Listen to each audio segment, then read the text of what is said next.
तैयार हो जाइए बाजार के आखिरी 1.5 घंटे के एक्शन के लिए। जहां बाजार में आज है भरपूर तेजी और धीमे धीमे दिन की ऊंचाइयों पर ट्रेड करते हुए बाजार आखिरी 1.5 घंटे में मजबूती और बढ़ेगी या फिर आएगी मुनाफा वसूली। और कल है वायदा कारोबार की हफ्ते की एक्सपायरी, ऐसे में क्या करें आप, तैयारी रहेगा इसी पर खास फोकस। फाइनल ट्रेड में आप सबका स्वागत है। नमस्कार, मैं हूं अनिल सिंघवी और नमस्कार, मैं हूं दीपांशु भंडारी। और जबरदस्त एक्शन बाजार में आते हुए कुछ नतीजे भी आ रहे हैं सर, तो उससे पहले आप बता दीजिए कि आने वाले 1.5 घंटे के लिए बड़ी बातें क्या हैं। दीप, बड़ी बातें बताऊं उससे पहले एक बार जल्दी से एसआरएफ के नतीजे देख लिए जाएं। और नतीजे आते दिख रहे हैं यहाँ पर एसआरएफ के रिजल्ट्स आपकी स्क्रीन पर। आय 1857 करोड़ से बढ़कर 2608 करोड़ आय का आंकड़ा आपके सामने आता हुआ दिख रहा है। मार्जिन 19.5% से बढ़कर 24.5% के आसपास के मार्जिन से ये मार्जिन का आंकड़ा है। और कामकाजी मुनाफा 361 करोड़ से बढ़कर आपके लिए और आगे बढ़कर आता दिख रहा है, 642 करोड़ पर के आसपास आता हुआ दिख रहा है। तो दमदार नतीजे नजर आ रहे हैं। अब तक जो एसआरएफ के नतीजे पहली नजर में दिख रहे हैं वो मजबूत नजर आ रहे हैं, कह सकते हैं। मुनाफे का आंकड़ा 234 करोड़ आता हुआ दिख रहा है। ये है एसआरएफ के नतीजे और विस्तार से हम आपको नतीजे बताएंगे। और साथ ही अदानी एंटरप्राइजेस के नतीजे भी देख लीजिए। नतीजों का सीजन और नतीजे सबसे पहले सबसे फास्ट सबसे सटीक आपको देखने को मिलते हैं जी बिजनेस पर। वागले साहब एसआरएफ के चार्ट आप तैयार रखिए, तब तक मैं जल्दी से हमारे दर्शकों के सामने नतीजे रख दूं। अदानी एंटरप्राइजेस मुनाफा 234 करोड़ का आता हुआ दिख रहा है यहाँ पर। और कंसोलिडेटेड मुनाफा 61 करोड़ से बढ़कर 234 करोड़ अदानी एंटरप्राइजेस का ये मुनाफे का आंकड़ा आपके सामने आता हुआ दिख रहा है। तो नतीजे दोनों ही दिग्गजों के आते दिख रहे हैं इस वक्त। एसआरएफ और अदानी एंटरप्राइजेस एक साथ आपकी स्क्रीन पर फ्लैश होते हुए दिख रहे हैं। और दोनों ही स्टॉक ऐसे हैं जो वागले साहब को बड़े पसंद है, बड़े ट्रैक करते हैं। तो वागले साहब पहले तो ये बताएं जरा एक बार एसआरएफ के चार्ट्स बताइए, फिर मैं अदानी एंटरप्राइजेस के चार्ट्स पर भी आता हूं। SRF. Afternoon Anil ji, afternoon Deepanshu. Anil ji, हमने 6900 का टारगेट परसों या कल बोला था, जो ऑलमोस्ट आ गया, 3 रुपए से मिस हो गया है। अगर आपको खड़ा रहना है तो 6710 का आपका स्टॉप लॉस होना चाहिए। ऑन द अपसाइड पहला टारगेट 6900 है और 7000 तक भी ये स्टॉक पोजिशनली जा सकता है। पोजिशनली का मतलब 2 से 3 या मे बी 4 दिनों में इवन 7200 तक ये स्टॉक जा सकता है। ओके, तो ये है आपके लिए एसआरएफ। बढ़िया मोमेंटम में काउंटर आपको दिखता है। पर उसके साथ ही अदानी एंटरप्राइजेस के भी नतीजे आए हैं। जैसा अनिल जी कह रहे थे, अनफॉर्चुनेटली ब्रोकरेजेस इस पर उतनी कवरेज नहीं देखती, इसलिए अनुमान रिपोर्ट नहीं बन पाती है इसकी। पर नतीजे अच्छे आते हुए दिख रहे हैं। साल दर साल भी देखें तो 13,488 करोड़ से बढ़कर आय 13,525 करोड़ की आई है। तिमाही दर तिमाही देखें तो आय में आपने जबरदस्त उछाल आपको आते हुए देखा है। ऑपरेशनली भी अच्छा क्वार्टर लग रहा है, क्योंकि कुल एक्सपेंसेस में आपने गिरावट आती हुई देखी है। पिछली बार प्रॉफिट बिफोर टैक्स में एक्चुअली घाटा आया था कंपनी का, इस बार अच्छा खासा प्रॉफिट आया है। और इसलिए आप देख रहे हैं कि ओवरऑल मुनाफा भी काफी तेजी से बढ़कर आया है कंपनी का। 61 करोड़ से मुनाफा बढ़कर 233 करोड़ का आया है। तो एक्सपेंसेस हुए हैं कम, मुनाफे में हुई है बढ़त और आय में भी अच्छी बढ़त है। तिमाही दर तिमाही, साल दर साल दोनों कंपैरिजंस में देखें तो अदानी एंटरप्राइजेस के भी अच्छे नतीजे आते हुए दिखे। हालांकि एक मुश्त घाटा जरूर यहां पर आपको दिख रहा है, 180 करोड़ के आसपास का एक एक्सेप्शनल आइटम है कंपनी की तरफ से। आइए एक बार अदानी एंटरप्राइजेस पर भी राय ले लें। बंसल जी काफी क्लोजली इसे ट्रैक करते हैं। बंसल जी जरा बताएं, अदानी एंटरप्राइजेस पर चार्ट्स पर लेवल्स क्या रहेंगे? 1300 से थोड़ा नीचे है इस समय।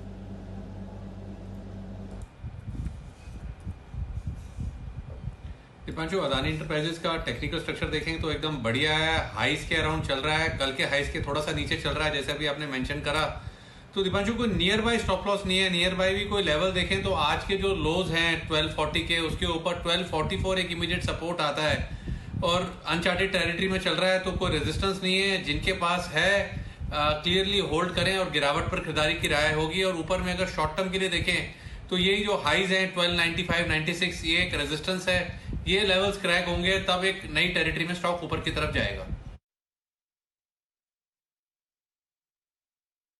अदानी एंटरप्राइजेस नतीजे अच्छे आए हैं, ये आप नजर रखिए इस काउंटर पर। आइए फिर अनिल जी से जाने इस समय की बड़ी बातें क्या है। अनिल जी, नतीजों के लिहाज से 4 बड़े नतीजों का इंतजार था, 2 तो अभी अभी आ गए, पर इसके अलावा भी बताएं बड़ी बातें क्या है सर आने वाले 1.5 घंटे के लिए। दीप, बड़ी बातों के लिहाज से देखेंगे तो आरबीआई के फैसलों के बाद से बाजार में जोश आता हुआ दिख रहा है। आज सुबह जब आरबीआई की इस बात की घोषणा हुई कि वो एक प्रेस कॉन्फ्रेंस करने वाले हैं, तब से मेरा व्यू और मूड बड़ा बुलिश हो गया। और उस समय काफ़ी लोग कह भी रहे थे, ट्विटर लिख रहे थे, अनिल जी आज बड़े आरबीआई गवर्नर साहब को लेकर बड़े बुलिश हो रहे हैं, ज़्यादा ही जोश में आ रहे हैं। और ज़्यादा जोश में आने की वजह अब आप देख लीजिए, आपके सामने ही है। जोश में अगर ये नहीं गवर्नर साहब नहीं होते तो आज 100 पॉइंट बढ़ने की तो ताकत हमारी थी नहीं भाई। देखिए तो कुल मिलाकर जो इतनी बढ़िया तेजी हुई है वो इसी वजह से होती दिखी, तो वहाँ से जोश आता हुआ दिखा है। निफ्टी 100 अंक उछलकर 14,600 के करीब पहुंचा है। बैंक निफ्टी 450 अंक उछला है और 32,700 के करीब है। फार्मा, बैंक, एनबीएफसी ये सारे इंडेक्स बड़ी मजबूती के साथ ट्रेड कर रहे हैं। फार्मा इंडेक्स 4% ऊपर है और डाउ फ्यूचर्स भी सेंचुरी मार्कर ऊपर है, 100 लगभग 100 पॉइंट मजबूत है इस वक्त। आइए ऐसे में बढ़ते हैं आगे और शुरुआत करते हैं क्लोजिंग शो के बिगुल में। पहला बिगुल आमतौर पर रिवाज के मुताबिक, प्रथा के रिवाज मुताबिक हमारे वागले साहब है जो हमेशा से इस बिगुल की शुरुआत करते हैं। तो वागले साहब के लिए क्लोजिंग शो का पहला बिगुल, वागले का वंडर।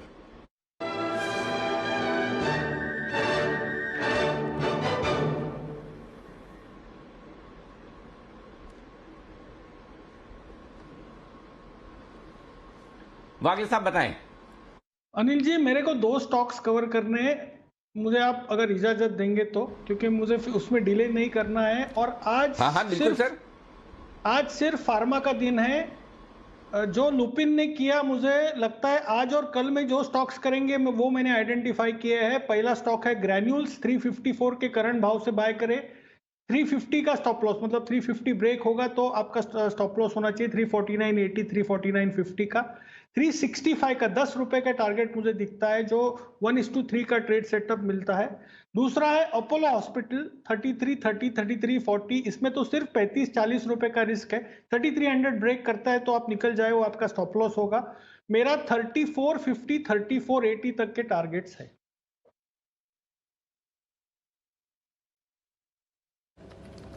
अपोलो हॉस्पिटल्स और ग्रैन्यूल्स फार्मा हेल्थ केयर से जुड़े सेक्टर्स, और यहाँ पर तो हमने एक बड़ी तेजी आती हुई देखी है। आरबीआई गवर्नर साहब ने भी पूरे सेक्टर के लिए राहत के संकेत दिए हैं। लेंडिंग के लिए एक सेपरेट 50,000 करोड़ रुपए की विंडो बना दी है।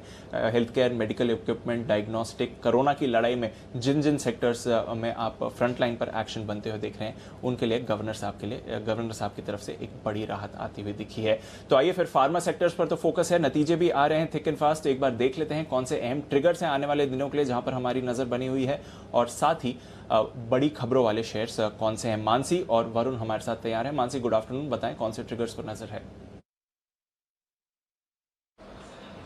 Good afternoon Deepanshu. आज अब टाटा स्टील और दीपक नाइट्राइट दोनों कंपनियों के नंबर्स का इंतजार है। इसके अलावा ट्रिगर्स अगर देखें, अदानी एंटरप्राइजेस के नंबर्स आ चुके हैं। पूंजी जुटाने को लेकर सीमा बढ़ाने पर अगर कुछ निकल कर आता है तो उस पर भी नजर रहेगी।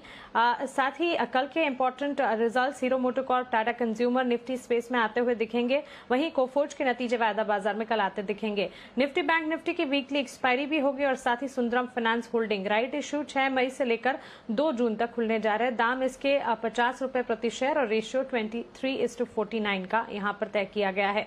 शुक्रवार यानी कि 7 तारीख के important results, HDFC limited, UltraTech cement Nifty space में, नवीन फ्लोरीन, डाबर और चोला इन्वेस्ट वायदा बाजार में नतीजे पेश करेंगे।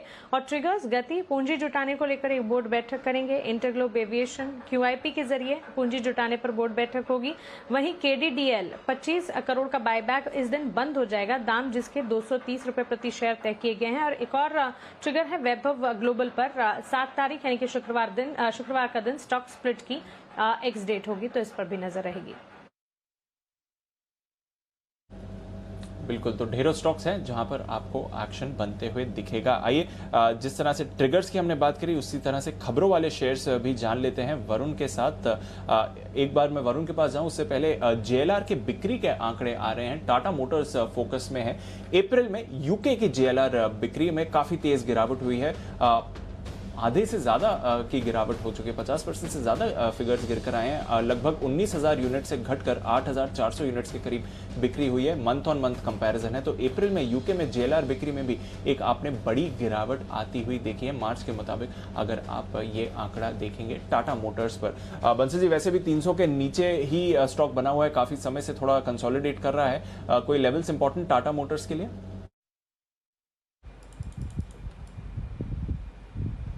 दीपांशु, यहाँ पर अगर टाटा मोटर्स में देखें तो इसका एक ट्रिपल बॉटम बना हुआ है 284 285 के ऊपर। तो जो मेल्टडाउन है, बड़ी गिरावट इन्हीं स्तरों के नीचे देखने को मिलेगी। तो जिन्होंने ले रखा है, डिलीवरी में होल्ड करा हुआ है, 284 के स्टॉप लॉस के साथ होल्ड करें। और शॉर्ट टर्म के नजरिए से देखें तो ऊपर में 298 299 एक रेजिस्टेंस है, इस बैंड में ट्रेड कर रहा है। जिस भी डायरेक्शन में ब्रेकआउट हो या ब्रेकडाउन हो, उस डायरेक्शन में ट्रेड करने की राय होगी। ओके, तो ये है आपके लिए टाटा मोटर्स। अभी अभी खबरों में आ रहा है JLR के यूके के बिक्री के आंकड़े काफी निराशाजनक रहे हैं। पर आइए वरुण से कुछ और खबरों वाले शेयर्स के बारे में भी जानें। गुड आफ्टरनून वरुण, बताएं आपके पास कौन से स्टॉक्स हैं? गुड आफ्टरनून दीप। इनफैक्ट पिछले कुछ मिनटों में काफ़ी सारी खबरें आई टाटा मोटर्स की, आपने बात की। इसके पहले अडानी एंटरप्राइजेस के नंबर्स आए थे जो कि अच्छे देखने मिले थे। 64 करोड़ से बढ़ के मुनाफा जो है 61 करोड़ से बढ़ के 234 करोड़ पे आया, तो ये अच्छा था। इसके अलावा SRF, यहाँ भी नतीजे अच्छे हैं क्योंकि जो कंपनी का मुनाफा है 186 करोड़ से बढ़ के 381 करोड़ पे आया। हालांकि मार्जिन जो है हमने 25-25.5% के आसपास की सोचा था, अनुमान लगाया था, 24.6% पे आया है। हालांकि ये भी 19.5% से बड़ा है। तो कुछ नतीजे यहाँ आए हैं जिनके ऊपर फोकस है। इसके अलावा फार्मा काउंटर्स पे आज काफ़ी हलचल है वैसे भी। और एलेम्बिक फार्मा, देखिए इस कंपनी के लिए खबर आई है कि US FDA से इस कंपनी को आंखों की दवा के लिए अप्रूवल मिला है। इसके अलावा कैडिला, बेयर कॉर्प के साथ इन्होंने बेयर के साथ बेसिकली इन्होंने 2011 में एक JV की थी फार्मास्यूटिकल प्रोडक्ट्स की मार्केटिंग के लिए। इस JV को इन्होंने आगे और बढ़ा दिया है, तो ये भी एक खबर है। 2 महीनों के लिए ये JV जो है वो बढ़ाई गई है। और सबसे आखिरी में सेल, यहाँ पे 13 लाख शेयर्स के काफी बड़े सौदे हुए। इसमें 131 से 133 के भाव पे ये सौदे हुए हैं। ओके, तो खबरें ज़्यादा नहीं हैं बट काफ़ी सारे स्टॉक्स ऐसे हैं जो लगातार एक्शन में रहते हैं, जहां पर आपको खबरें आती हुई दिख रही हैं। तो नज़र रखिए इन काउंटर्स पर। कुछ बल्डीज भी हुई हैं और टाटा स्टील, इसके नतीजों का इंतजार है, तो वहां पर भी हमारा फोकस बना हुआ है। But focus front end centre बना हुआ है पूरे के पूरे फार्मा स्पेस पर। लुपिन, लगातार हमारे एक्सपर्ट से कॉल आ रही है। कल पिक ऑफ द डे में हमने देखा था लुपिन पर 3 एक्सपर्ट्स की कॉल आपको, लुपिन पर और भारतीय एयरटेल, इन दोनों स्टॉक्स पर एक्सपर्ट्स की कॉल आती हुई दिखी थी। लुपिन पर नजर बनाते हैं, पर बाकी जो फार्मा शेयर्स हैं वहां पर भी जो एक्शन बन रहा है उसके बारे में जानते हैं हमारे बाकी एक्सपर्ट्स के साथ। औरोबिंदो फार्मा 1000 के ऊपर जाते हुए दिखाए, 5% की तेजी है। Kiran ji, good afternoon. औरो फार्मा में क्या करना चाहिए सर? अब 1000 के ऊपर आते हुए दिखाए काउंटर। औरो फार्मा में भी ट्रैक्शन तो बहुत अच्छा देखने को मिल रहा है। अब अभी फ्रेश खरीदारी की बात नहीं है क्योंकि रिस्क रिवॉर्ड रेशियो में नहीं है, पर जिनके पास है मैं उनको 980 का स्टॉप लॉस सेट करूंगा कैश लेवल्स पे और होल्ड करने की सलाह है। 1020 एक छोटा सा बैरियर है, इसके ऊपर वापस एक बार इस स्टॉक में मोमेंटम देखने को मिलेगा। ओके, तो 1020 के ऊपर आते हुए देखते हैं, बट लंबे समय बाद अपोलो औरोबिंदो को हम देख रहे हैं 1000 के ऊपर और वो गेंस होल्ड करते हुए देख रहे हैं। ये भी एक इंपॉर्टेंट फैक्टर है। अपोलो हॉस्पिटल्स, वागले साहब ने अभी यहाँ पर खरीदारी की राय दी थी, मोमेंटम और बढ़ते हुए आपको इस पर दिख रहा है। ग्लेनमार्क भी अब धीरे धीरे मोमेंटम में आ रहा है और आशु सर भी हमारे साथ हैं, उनका भरोसा है ग्लेनमार्क पर। आशु सर, उतनी बड़ी तेजी नहीं आई जितनी आज हम बाकी फार्मा पैक पर देख रहे हैं, बट 570 के लेवल्स पर क्या ग्लेनमार्क भी एक मूव के लिए तैयार हो रहा है? मुझे लगता है कि देखिए फार्मा तो दीपांशु इसमें कोई नो ब्रेनर है। अभी भी पिछले हफ्ते भी यही बात हो रही थी कि जितनी नेगेटिविटी कोरोना को लेके बनेगी, मार्केट में डिप आएगा और उसका डिप इनवर्स प्रोपोर्शन होगा फार्मा के लिए पॉजिटिव। आज का डे तो डेफिनेटली लुपिन का है। मुझे लगता है कि थोड़ा सा वेट करना चाहिए। देखिए डेफिनेटली सारे के सारे पॉजिटिव है। आज अभी जो मैं वागले साहब ने ग्रैनुअल कवर किया, मेरा भी पे ग्रैनुअल है, लेकिन हम अपने क्लाइंट से शेयर कर रहे हैं क्योंकि वो जब इतनी बड़ी एक तेजी आती है, देखिए दीपांशु टाइमिंग बहुत इंपॉर्टेंट है फार्मा के अंदर। फार्मा के अंदर जब भी इस तरह का ट्रैक्शन आता है वो 2 दिन बहुत ज्यादा चलता है, फिर उसके बाद 2 दिन सबड्यूड हो जाता है। तो अब लुपिन के चलते, क्योंकि ग्लेनमार्क में लुपिन में 100 रुपए की मूव आई, ग्लेनमार्क में 10-15 रुपए की आई, बाकी में 15 की आई, तो सब लोग उसमें एकदम जंप करेंगे कि ये नहीं चला। तो ऐसे नहीं करना चाहिए, क्योंकि उसमें थोड़ा सा मुझे लगता है कि डिप आएगा, तो डिप पे लेना चाहिए। बाकी फार्मा में कोई किसी तरह की दिक्कत नहीं है। मार्केट में पॉजिटिविटी अगर है तो वो सिर्फ फार्मा और मेटल्स में ही रहेगी, और फाइनेंशियल्स में भी जाएगी, लेकिन उसके लिए दीपांशु मुझे लगता है कि कुछ और टाइम लगेगा। दीपांशु, मेरा एक पिक जो ग्रैनुअल्स था वो तो वागले जी ने कवर कर लिया है, एक और भी मेरा पिक है। और दूसरा मैं मार्केट के बारे में दीपांशु ये कहना चाहता हूँ, मैं अभी अनिल जी को भी सुन रहा था गवर्नर साहब की बात से, तो मेरा मानना है दीपांशु के जो मार्केट है अभी भी, अनिल जी अगर आप सुन रहे हैं तो अनिल जी मेरा ये कहना है कि मार्केट इस पिछले बार जो कोविड की वेव थी और इस कोविड की वेव में बहुत फर्क है। अनिल जी, पिछली बार आपको ध्यान होगा जो डिस्कशन थी लाइव्स वर्सेस लाइवलीहुड थी, इस वेव में कोई भी लाइवलीहुड की बात नहीं कर रहा अनिल जी, सिर्फ लाइव की बात हो रही है। तो मैं गवर्नर साहब को टीवी पे आके नहीं देखना चाहता, मैं होम मिनिस्टर या प्राइम मिनिस्टर को आके देखना चाहता हूं कि वो क्या ऑक्सीजन की प्रॉब्लम सॉल्व कर रहे हैं, क्या लाइफ बचाने वाली प्रॉब्लम सॉल्व कर रहे हैं। आज गवर्नर साहब आके अनिल जी फाइनेंशियली अगर आपको और मेरे को कोई पैसे भी दे देते हैं तो किसी का इंटरेस्ट नहीं है उस पैसे के अंदर, क्योंकि जान बचनी ज्यादा जरूरी है। So I think that is the trigger which is a big trigger which market is waiting, और वो अगर नंबर्स कम होते हैं या अगर ये सोल्यूशन होता है तो मार्केट में एक बड़ा मूव आएगा।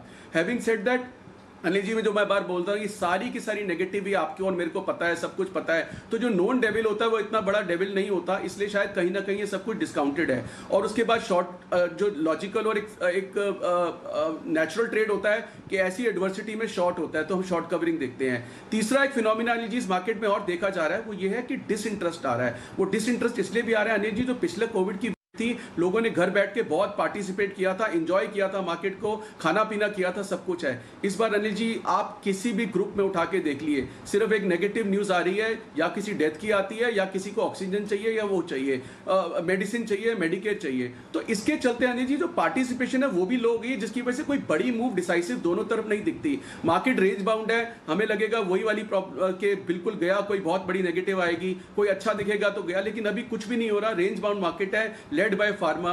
और तो अनिल जी ये मेरा ये है कि इस वक्त जो है ना मार्केट में मुझे गवर्नर साहब नहीं चाहिए, मुझे प्राइम मिनिस्टर और होम मिनिस्टर चाहिए कि वो लाइफ सेविंग कुछ कर रहे हैं कि नहीं कर रहे हैं। That is more important. This time it is not livelihood, this time it is life.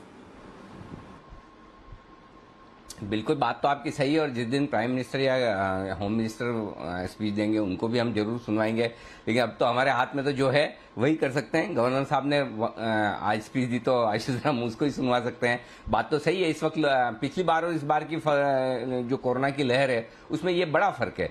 पिछली बार लोगों को ज्यादा चिंता इस बात की थी कि पैसे बचेंगे नहीं बचेंगे, बिजनेस कब वापस ट्रैक पर आएगा।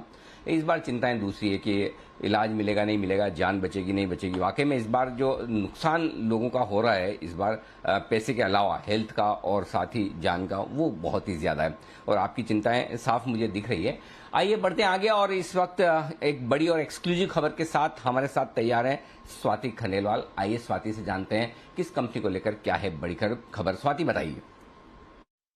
बिल्कुल, आपने कहा फार्मा स्पेस बड़ा हॉट है इस वक्त, और वहीं पर एक्चुअली एक बड़ी खबर आते हुए नजर आ रही है, वो ये कि स्ट्राइड्स फार्मा के जो प्रमोटर्स है के.आर. रविशंकर और अरुण कुमार, ये अपनी जो प्रमोटर की हिस्सेदारी है वो बेचने की एक योजना जो उन्होंने बनाई, उसमें आगे कुछ डेवलपमेंट्स हो रहे हैं। उन्होंने कुछ फार्मा कंपनीज और कुछ प्राइवेट इक्विटी प्लेयर्स से बातचीत की है। कुछ बड़े प्राइवेट इक्विटी प्लेयर्स के यहाँ नाम भी सामने आ रहे हैं जो 30% स्टेक इस कंपनी का, यानी कि पूरी की पूरी प्रमोटर होल्डिंग यहाँ बेचने की बात हो रही है। अरुण कुमार और के.आर. रविशंकर की करीब 2500-3000 करोड़ रुपए की वैल्यूएशन पर ये बातचीत चल रही है। इसके साथ साथ आपने अभी पिछले क्वार्टर में देखा स्टेलिस, जो कि एक 100% सब्सिडरी है स्ट्राइड्स फार्मा की, वो अब डीमर्ज होगी। इनफैक्ट प्रमोटर्स का ये कहना है कि स्ट्राइड्स फार्मा की बजाय अब वो स्टेलिस फार्मा जो है उस पर फोकस करेंगे, और डीमर्जर करने की वजह भी यही है कि अब उसमें आदित्य पुरी जी को एडवाइजर की तरह लाया गया है on the board of Stelis. Stelis injectables business में काफ़ी बड़ी अपॉर्चुनिटी देता है और काफ़ी हाई पोटेंशियल और वैल्यू बिजनेस की होगी, और उस पर अब फोकस कंपनी करना चाहेगी। तो बहुत ही इंटरेस्टिंग डेवलपमेंट्स हैं कि स्ट्राइड्स फार्मा जो एग्जिस्टिंग बिजनेस है फार्मा का, वो उनके प्रमोटर्स बेच के स्टेलिस पर फोकस करेंगे अब, जो कि उनका अब एक बहुत हाई वैल्यू बिजनेस होगा। हमने कंपनी को लिखा और उनके रिस्पांस भी ये आया कि जो डीमर्जर की प्रक्रिया है वो करीब करीब 12 महीने में पूरी हो जाएगी। उनको उम्मीद है सारी अप्रूवल सामने आ जाएंगी। और स्ट्राइड्स में 33% स्टेलिस की इन्वेस्टमेंट रहेगी, जो कि $116 मिलियन की वैल्यूएशन पे रहे। और अगर आप ओवरऑल स्ट्राइड्स की स्टेलिस की बिजनेस की वैल्यूएशन देखते हैं तो $350 मिलियन पर पेग की जा रही है। तो शेयर होल्डर्स के लिए एक सिग्निफिकेंट वैल्यू पोटेंशियल अनलॉकिंग की बात करी गई है यहाँ। और स्ट्राइड्स फार्मा अब जो है फोकस, उनके प्रोमोटर्स फोकस करेंगे स्टेलिस पर। ओके, तो ये एक बड़ी खबर इस वक्त स्ट्राइड्स फार्मा के प्रोमोटर्स कंपनी से निकलने की तैयारी में, और ये एक डीमर्जर की घोषणा उनके साथ की जाएगी। स्टेलिस करके एक जो कंपनी बनी है इनके, उसके साथ वो बने रहेंगे। और स्टेलिस जो इंजेक्टेबल बिजनेस है वो स्टेलिस में जाएगा, वो कंपनी के साथ बना रहेगा। लेकिन बाकी जो बिजनेस है उससे प्रोमोटर्स बाहर निकलेंगे और उससे एक अच्छी वैल्यू क्रिएट होने की संभावना बनेगी स्ट्राइड्स के शेयर होल्डर्स के लिए। तो ये एक बड़ी खबर है जो स्ट्राइड्स फार्मा को लेकर आती हुई दिख रही है। स्वाति, ये बताएं कि कंपनी का क्या कहना है, कब तक होने की उम्मीद है, इसके बारे में क्या अपडेट्स हैं? देखिए, लास्ट क्वार्टर में कंपनी ने स्टेलिस की डीमर्जर की बात करी है। और ये एक स्टेप बाय स्टेप प्रक्रिया है जिस तरफ कंपनी एग्जैक्टली वही लाइंस पर कि पहले वो स्टेलिस को डीमर्ज करके लिस्ट करके उसको स्ट्रांग बनाए। और उसके लिए 12 महीने का उन्होंने जो टाइमलाइन लिया है अप्रूवल्स लेकर, वो उनकी एक इंटरनल टारगेट है। आप उम्मीद कर सकते हैं कुछ यहाँ पर जैसे मैंने बताया कई प्राइवेट इक्विटी प्लेयर्स का इंटरेस्ट है स्ट्राइड्स फार्मा में। बोलियां मंगाई गई हैं, बातचीत चल रही है। तो देखना होगा कितना समय लगता है। अभी कोविड की सिचुएशन जरूर हैम्पर कर सकती है, थोड़ा बहुत डिले आ सकता है, बट 6-8 महीने का आप एक मैक्सिमम टाइम होराइजन ले सकते हैं।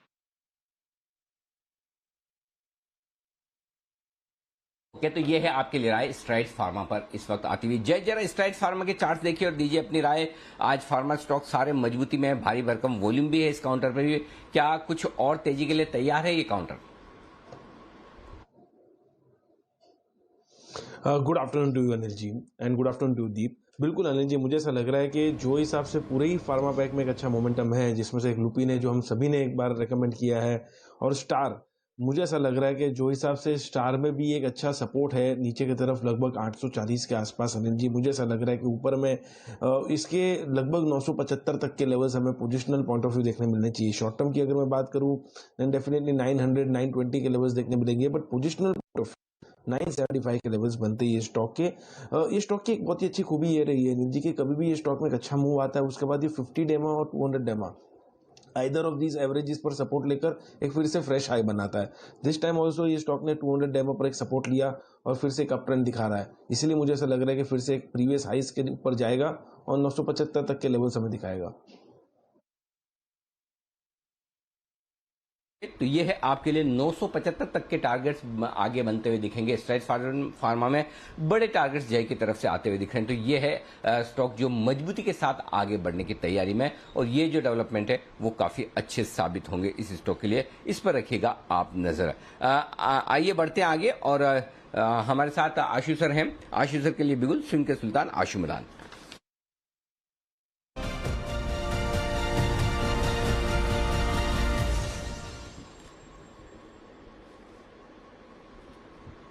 बताएं आशु सर। अनिल जी, सेम जो व्यू है कि एक्सपायरी टू एक्सपायरी हम बीच में शॉर्ट कवरिंग देखते हैं, जो कि शायद कल का चांस मुझे वैसे अनिल जी कम लग रहा है, क्योंकि आज जो जिस तरह से आरबीआई गवर्नर आए और मार्केट में एक ट्रैक्शन आई, बट वो with in narrow range volatility बनी रहेगी। तो अनिल जी, मुझे कल की भी अगर एक वो शॉर्ट कवरिंग आती है उसको ट्राई करने के लिए 14,600 की एक कॉल लेनी है अनिल जी, और 14,700 की 2 बेचनी है। ये अनिल जी स्प्रेड है 1:2। 14,600 की एक कॉल लेनी है जिसका भाव चल रहा है इस वक्त 63 के अराउंड, और 14,700 की 2 बेचनी है जिसका भाव चल रहा है 26 रुपए के अराउंड। तो अनिल जी ये स्प्रेड बनेगा सिर्फ 11 रुपए में। 14,600 की एक लेनी है, 700 की 2 बेचनी है, सिर्फ 11 रुपए में बनेगा। और अनिल जी नीचे में तो 11 रुपए कोई दिक्कत ही नहीं है, 14,800 से ऊपर इसका इंडेफिनिट लॉस होगा। अगर अभी मैं कैश निफ्टी देखता हूं जिससे एक्सपायरी होती है वो 576 चल रहा है, तो 225 पॉइंट की रेंज है। लेकिन अनिल जी कहीं अगर 100 पॉइंट की रिकवरी आती है, अगर उस रिकवरी को प्ले करना है या मुझे लगता है, तो अनिल जी ये 10-11 रुपए से स्प्रेड बनाना चाहिए और कल के वेट करनी चाहिए कि जो एक्सपायरी हम देखते हैं कि एक्टिविटी अब थम के रह गई है ज्यादा, जो इंडेक्स में वो एक्सपायरी पे होती है, तो क्या अगर वो आती है तो क्या हमारे को 11 रुपए लगा के 50 से 70 रुपए मिल सकते हैं? तो अनिल जी ये वो ट्रेड है, इसमें रिस्क रिवॉर्ड बहुत अच्छा है और बहुत लिमिटेड रिस्क है नीचे की साइड पे। ओके, तो ये है आपके लिए राय इस वक्त आती हुई निफ्टी पर 14,600 का कॉल ऑप्शन खरीदिए, एक 14,700 का 2 बेचे। आशु सर 14,700 का 2 बेच रहे हो, कुछ ज्यादा एग्रेसिव नहीं, एक ही बेचे तो? नहीं अनिल जी, एक नहीं बेचना, कोई इतनी बड़ी तेजी नहीं लग रही। अनिल जी मैंने आपको बोला ना, जो एक्सपायरी की जो शॉर्ट कवरिंग दिखती है वो आज जो आरबीआई गवर्नर आए उनके चलते जो हमने 100 पॉइंट की मूव देख ली। अनिल जी देखिए नीचे में चीजें ठीक नहीं है, ठीक सिर्फ मैंने बताया इसलिए है क्योंकि पार्टिसिपेशन बहुत कम है, कोई ओवरबॉट सिचुएशन नहीं है। जिस तरह के हालात है अनिल जी, मार्केट में लोगों का ध्यान कम है, लॉन्ग पोजीशन कम है, इसलिए मार्केट टिका हुआ है। और अनिल जी हम चाहे मार्केट में कहें कि अल्टीमेटली तेजी बन रही है, लेकिन किसी भी दिन एक ऐसा डिप भी आएगा जिसको आप और मैं प्रिडिक्ट नहीं कर पाएंगे, और शार्प डिप भी वो हो सकता है। लेकिन उसके लिए अनिल जी मतलब आप रोज रोज ना शॉर्ट कर सकते हैं, ना इसके चलते के रैली को, मतलब जो सेक्टोरल रैली है उसको मिस कर सकते हैं। तो अनिल जी मुझे कोई ऐसा एग्रेसिव नहीं लगता, क्योंकि ऐसी कोई शॉर्ट पोजीशंस नहीं है अनिल जी जिसकी वजह से इतनी बड़ी शॉर्ट कवरिंग आएगी। और अनिल जी दूसरी चीज, पिछले 4 दिन 5 दिन से भी हम बात कर रहे हैं, और अगले 5 दिन भी अनिल जी जो देश में सिचुएशन बनी हुई है, उस सिचुएशन में अनिल जी एक दिन में कुछ ऐसा नहीं हो जाने वाला, या 2 दिन में या 3 दिन में कुछ नहीं हो जाने वाला। ग्राउंड रियलिटी इतनी टफ है अनिल जी। मैं अगर हम शॉर्ट करते हैं ना, जैसे कई बार शॉर्ट करके जाते हैं, या कई बार क्लाइंट से बात होती है कि नहीं यार रात को कुछ हो जाए, तो रात को अनिल जी कोई अनाउंसमेंट, कोई ग्लोबल मार्केट की या कोई ऐसा न्यूज फ्लोस, किसी का रिजल्ट अच्छा आ जाए, वो हो सकता है। लेकिन अनिल जी जो मैक्रो पिक्चर है उसमें अभी भी कोई ऐसी रात मुझे नहीं लगती जो बहुत अच्छी हो जाएगी जिसकी वजह से कोई शॉर्ट पोजीशन फंस सकती है या बड़ी रैली बन सकती है। जो रैली बनेगी अनिल जी वो स्क्रीन पे भी बन रही है, तो मुझे अनिल जी अभी उस एग्रेसिव में कोई डर नहीं लगता 2 बेचने का, क्योंकि मुझे प्रीमियम नहीं देना अनिल जी। प्रीमियम डिके इतना ज्यादा हो जाएगा, और मैक्सिमम अगर 100 पॉइंट की रिकवरी आएगी तो अनिल जी 10 रुपए 50 रुपए देके जाएंगे, 5 गुना हो जाएंगे। अरे सर आशु सर मेरी गलती होगी, मैंने पूछ लिया। आप ऐसा बोलोगे रात को नींद नहीं आएगी, कम से कम डाउ देखो 100 पॉइंट ऊपर है, कुछ तो अच्छा हो सकता है रात भर में। ऐसा मत करो बिल्कुल ही कि बच्चे सो ही ना पाए। मैंने तो गलती से पूछ लिया 2 बेचूं कि 1 बेचूं, लेकिन चलिए आपने तो बिल्कुल डरा दिया। अब रात भर जागना पड़ेगा डाउ देखते देखते। लेकिन चलिए आप 14,600 का 1 कॉल खरीदिए, 14,700 का 2 बेचिए। ये है राय आशु सर की तरफ से आपके लिए आती हुई। चलिए कुछ और बेहतरीन कॉल्स आपके लिए आने की तैयारी में। हाँ, हमारे साथ जुड़ेंगे लाइफलाइन यूज करने के लिए विश्वेश जी भी, और उनकी तरफ से भी कुछ और एक बेहतरीन कॉल्स आने की तैयारी में है, तो उसके लिए भी आप तैयार रहें। आइए इस बीच बाजार मजबूती के साथ ट्रेड कर रहे हैं, और दिन के हायर पॉइंट की तरफ ये 14,600 के बेहद करीब है। और सेठी साहब भी थोड़ी देर में जुड़ेंगे, और जब तक सेठी साहब जुड़े तब तक एक बार आशु सर से ही एक और उनकी तरफ से स्टॉक पर भी कॉल है निफ्टी के अलावा, वो भी ले लिया जाए। बताएं सर। अनिल जी बाइंग करनी है। देखिए जब भी आपने सेक्टोरल चर्न देखा है, फार्मा चलता है तो उसके 2 दिन के बाद वो थोड़ा सा थमता है, फिर आईटी चलता है। और आईटी में अनिल जी इन्फी, मुझे लगता है इन्फी में कंसोलिडेशन फेज पूरा हो गया है। सिर्फ हमने अनिल जी में डिस्क्लेमर है कि 1340 के अराउंड हमने फ्यूचर में अपने क्लाइंट से शेयर किया था, लेकिन 10 रुपए के लिए नहीं। तो अभी 1343-44 का भाव है। इन्फी लेना है 1330 के स्टॉप लॉस से। और अनिल जी ऊपर का टारगेट तो अपने एपेटाइट के हिसाब से मुझे लगता है कि अगर मार्केट स्टेबल भी रहता है तो धीरे धीरे करके इन्फी में एक अच्छा मूव आएगा, और उस मूव में चाहे 10 रुपए मिले, 20 रुपए मिले, 30 रुपए भी मिल सकते हैं। स्टॉप लॉस 1330 का रखना है अनिल जी, इन्फी में बाइंग करनी है। ओके, इन्फोसिस पर करनी है खरीदारी, ये है आशु जी की राय। स्टॉप लॉस थोड़ा 1330 के करीब रखिए और फिर अपने रिस्क के हिसाब से होल्ड करिए। नतीजे जब से आए हैं इन्फोसिस के ऑलमोस्ट 4 हफ्ते होने वाले हैं, अब कंसोलिडेट करते हुए दिख रहा है काउंटर पर, अब शायद मूवमेंट के लिए हो रहा है तैयार। किर्लोस्कर फेरो, इसके नतीजे आपको आते हुए दिख रहे हैं। आय 448 करोड़ से बढ़कर 750 करोड़ की आई है, तो साल दर साल आय में अच्छी बढ़त है। और मुनाफे पर नजर रखिए, 2.5 गुना बढ़कर मुनाफा आया है, 57 करोड़ से बढ़कर 135 करोड़ का मुनाफा भी आते हुए दिख रहा है। बंसल जी कोई व्यू चार्ट पर? किर्लोस्कर फेलो 222 के लेवल पर है, 4-4.5% की तेजी इस समय। देखिए दीपांशु, बेहतरीन टेक्निकल स्ट्रक्चर है, अनचार्टेड टेरिटरी में चल रहा है, कोई रेजिस्टेंस नहीं है, नए हाइट्स पे चल रहा है। जिनके पास है होल्ड करें, और यहाँ पर एक बड़ा सपोर्ट आता है 215-216 पर। तो मेटल्स फैंसी में रहा है, बाय ऑन डिक्लाइन वाला स्टॉक है, कोई भी करेक्शन आए तो खरीदारी की राय होगी किर्लोस्कर फेरस पर।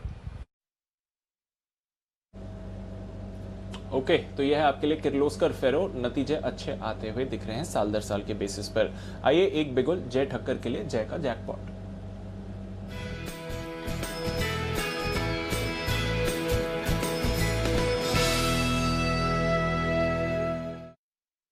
बताएं जय।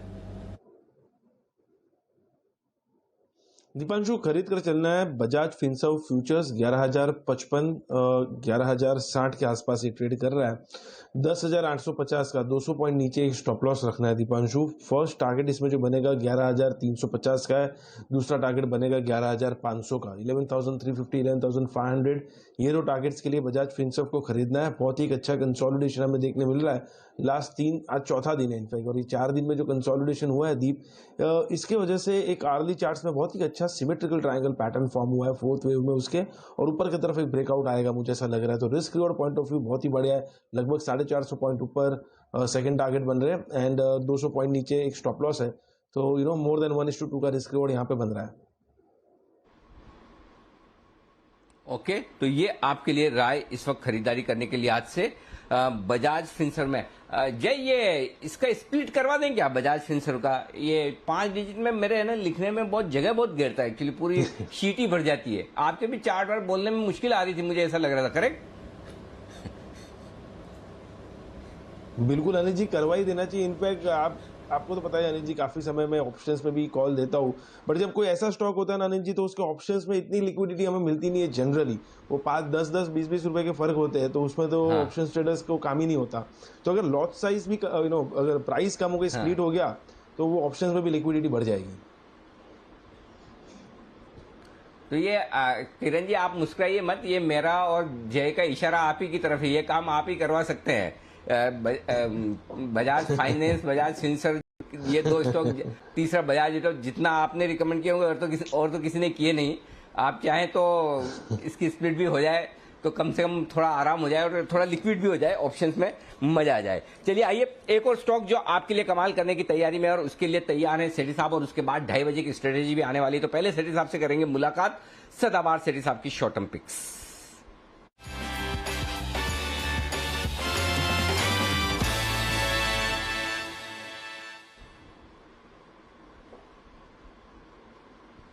बताएं सेठी साहब, क्या है इरादा? आज कौन सा स्टॉक है आपके रडार पर?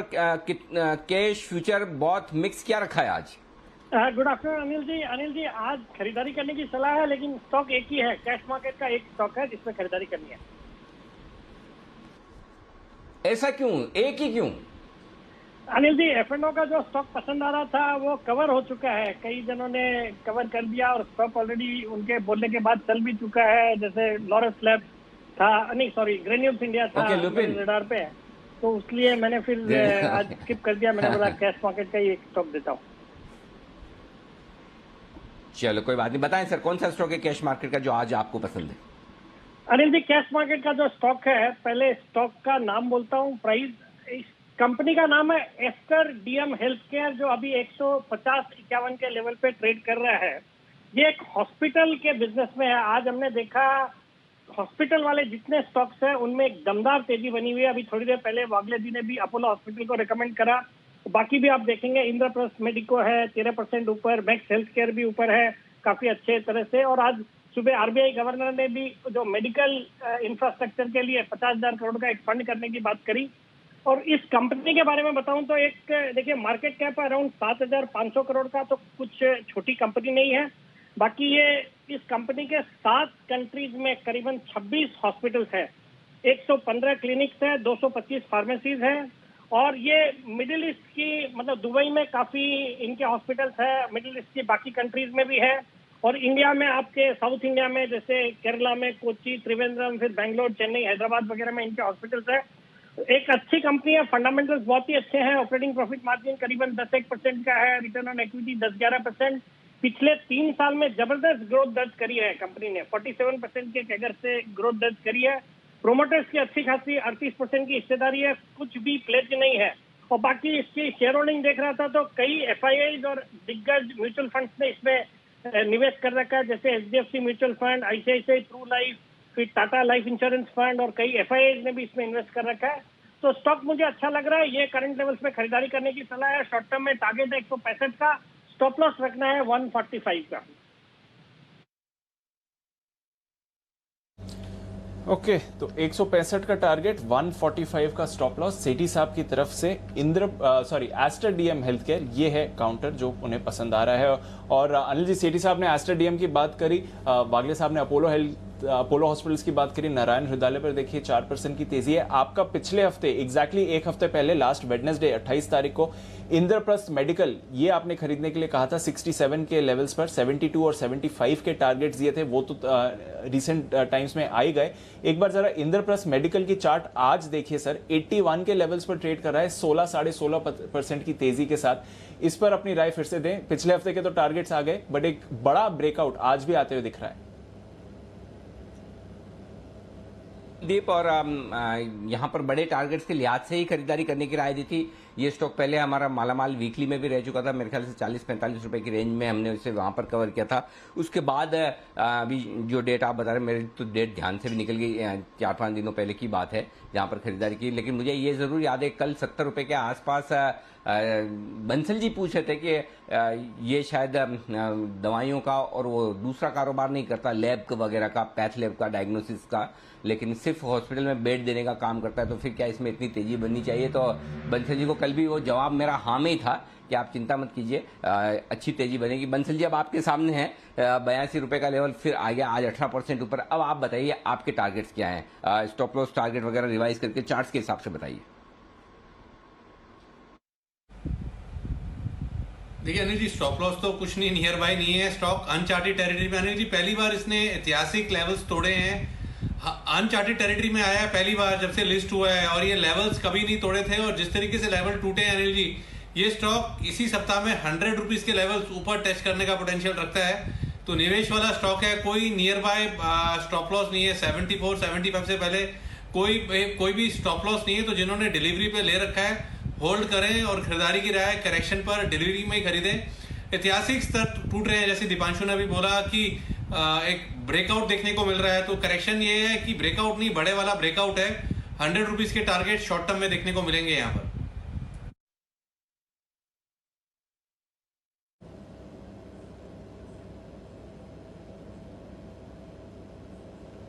ओके, तो ये है आपके लिए इंद्रप्रस्थ मेडिकल। अनिल जी ने एक हफ्ते पहले 28 अप्रैल को आपको कहा था खरीदारी के लिए 72-75 के टारगेट्स के लिए, वो तो हिट होते हुए दिख रहे हैं, पर इसके बाद और एक बड़ा ब्रेकआउट इस पर आते हुए दिख रहा है। तो इंद्रप्रस्थ मेडिकल पर रखिए नजर। हॉस्पिटल स्टॉक्स, फार्मा स्टॉक्स आज जबरदस्त तेजी में है, ये सारे के सारे काउंटर्स। इस बीच बाजार में भी बढ़िया एक्शन है, तो आइए जानते हैं अनिल जी से आज की मार्केट स्ट्रैटेजी क्या है।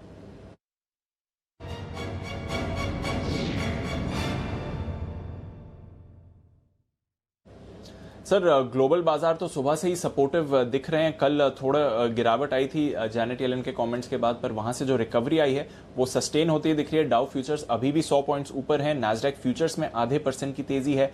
यूरोप में दमदार एक्शन होते हुए दिख रहा है सर। यूरोप के बाजार देखिए 1 से 1.5% का उछाल है। जर्मनी जो कल 2.5% गिरा था, आज 1.5% ऊपर दिख रहा है। फ्रांस और यूके में भी 1% से ज्यादा की तेजी है। तो यूरोप में है बढ़िया एक्शन। एशिया में सिवाय हांगकांग के बाकी बाजार बंद थे, हांगकांग आधा % फिसला है, पर डाउ फ्यूचर्स, नैस्डैक फ्यूचर्स, कच्चे तेल सभी से अच्छे क्यूज आ रहे हैं। बताएं सर, हमें क्या करना चाहिए? देखिए, ग्लोबल मार्केट से तो कहीं कोई समस्या है ही नहीं, अच्छे संकेत ही, और वहां से दिक्कत वाली बात है नहीं। आज जो हम बढ़े हैं, आरबीआई गवर्नर साहब की पॉलिसी की वजह से थोड़ा सा बाजार में जोश आया है। देखते हैं आज के आंकड़े एफआईएस के किस तरह के रहते हैं, और साथ ही कोरोना के आंकड़ों पर बाजार का वैसे तो रिएक्शन है नहीं, 3.5-4 लाख की रेंज में जो चल रहे हैं। तो ओवरऑल मेरे हिसाब से रेंज बाउंड मार्केट है, उस रेंज में हाई रेंज की तरफ जाने की कोशिश कर सकते हैं।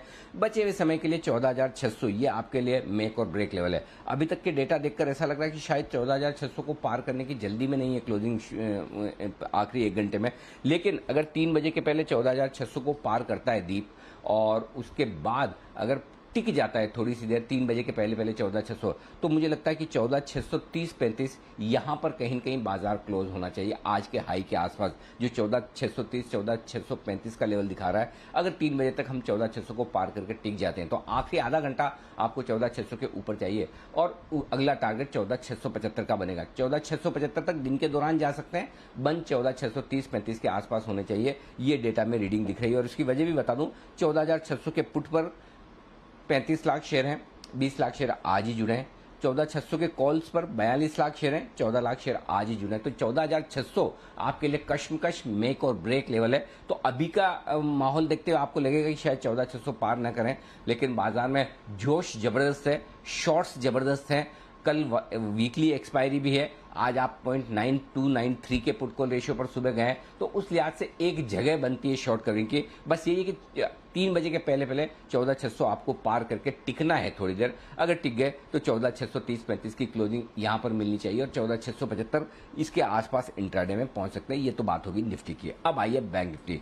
बैंक निफ्टी 32,700 33,000 का कंजेशन जोन है, उसके आसपास ट्रेड कर रहा है, लेकिन अभी भी एक बार 32,850 32,975 यहां की जगह बैंक निफ्टी में भी बन सकती है और बचे हुए समय के लिए 32,500 नहीं तोड़ेगा, इस बात की पूरी संभावना है। और वो क्यों है बता दूं, तो 13 लाख शेयर 32,500 के पुट पर हैं, जिसमें से 8 लाख शेयर ये आज ही जुड़े हैं। तो 32,500 आपके लिए क्लोजिंग बेसिस पर मजबूत सपोर्ट के तौर पर काम करेगा और ऊपर 33,000 तक जाने की कोशिश हो सकती है। 33,000 को भी आप पार नहीं कर पाएंगे, वहां 18 लाख शेयर है। तो ज्यादा संभावना दीप ऐसी है 32,700 से 32,800 की रेंज में बैंक निफ्टी आज क्लोज देना चाहिए, या ज्यादा हो गया, बहुत जोश आ गया तो 32,850 के आसपास तक। तो 32,700 से 32,850 ये लेवल के आसपास क्लोज होना चाहिए और 14,600 के ऊपर टिक गए तो 14,630-35 के आसपास क्लोज होना चाहिए। ये डेटा में नजर आ रहा है अभी तक। तो कहीं कोई ऐसी खास कमजोरी या तेज मुनाफा वसूली आए उसके संकेत अभी तक तो नहीं दिख रहे हैं। 32,500 33,000 रेंज बैंक निफ्टी की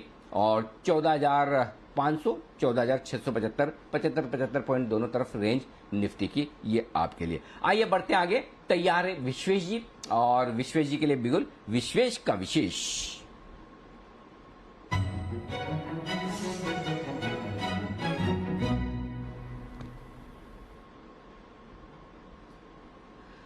विश्वेश जी स्वागत है आपका लाइफलाइन यूज करके। विश्वेश जी आपको देने जा रहे हैं एक बेहतरीन कॉल। विश्वेश जी बताएं सर क्या करना है।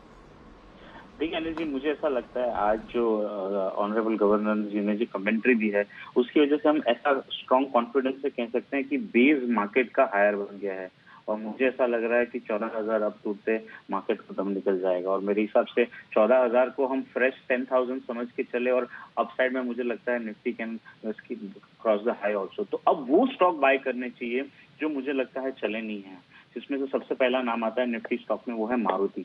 6590 के आसपास चल रहा है फ्यूचर में रेट। अनिल जी 6500 पे डबल बॉटम बना है और आज के दिन में जिस हिसाब से मुझे ऐसा लग रहा है कि स्टॉक कल के पुलबैक के बाद ऑफर कर रहा है बाइंग अपॉर्चुनिटीज स्टेलर। एक बहुत ही ब्यूटीफुल पैटर्न बना है, डेली चार्ट जिसको फॉलिंग वेज कहते हैं, डबल बॉटम बना है और एक्सेसिव कॉल राइटिंग है 7,000 में। तो मुझे लगता है रिस्क रिवॉर्ड काफी फेवरेबल है लॉन्ग्स के लिए मारुति में। तो मारुति को बाय करने की सलाह होगी अनिल जी। यहाँ पे मुझे लगता है कि 6500 के आसपास स्टॉप लॉस रखे और कंजर्वेटिव भी अगर टारगेट रखते हो आप मारुति का, तो मुझे लगता है कि अपसाइड में हम 7,000 से 7,200 तक के लेवल देख सकते हैं। और जहां तक ऑप्शन की बात है, मुझे लगता है 7,000 का कॉल भी खरीद सकते हैं, 60 रुपीज में मिल रहा है। 40 रुपीज का स्टॉप लॉस रखें, 100 रुपए और 140 रुपए के टारगेट के लिए मारुति का 7,000 का कॉल या फिर फ्यूचर, ये दो करने की सलाह होगी। लेकिन विश्वेश जी आपका कल का बैंक निफ्टी का कॉल बहुत ही सुपर्ब जबरदस्त। 32,600 का जो कॉल ऑप्शन आपने खरीदने की राय दी थी, मैंने खोद के आपको पूछा भी था 32,500 का क्यों नहीं 32,600 का। देखो मैं जब काउंटर क्वेश्चन करता हूं तो मैं कुछ ना कुछ रीजन से करता हूं और उस समय आपकी हमारी राय थी भी कि बैंक निफ्टी तेज दौड़ लगाकर शॉर्ट कवरिंग के लिए तैयार। पहले उसका अपडेट भी तो दो आप। अनिल जी बहुत बहुत धन्यवाद। एक चीज जो अनिल जी आपके साथ अच्छी लगती है वो ये लगती है कि आप दूसरे एंकर्स की तरह हमें भी टाइम देते हो, हमें अलाउ करते हो हमारा ओपिनियन बोलने का। और अपेरेंटली एक चीज जो मैं सीखा हूँ आपसे वो है कांस्टेंट लर्निंग। मैंने देखा है कि over the period of last 2 years आपकी कमेंट्री में अब जिस तरह से आप पुट कॉल रेशियो ऐड करते हो, डेटा ऐड करते हो, तो आई जस्ट लव इट। तो मुझे पर्सनली ऐसा लगता है अनिल जी कि I enjoy doing shows with you.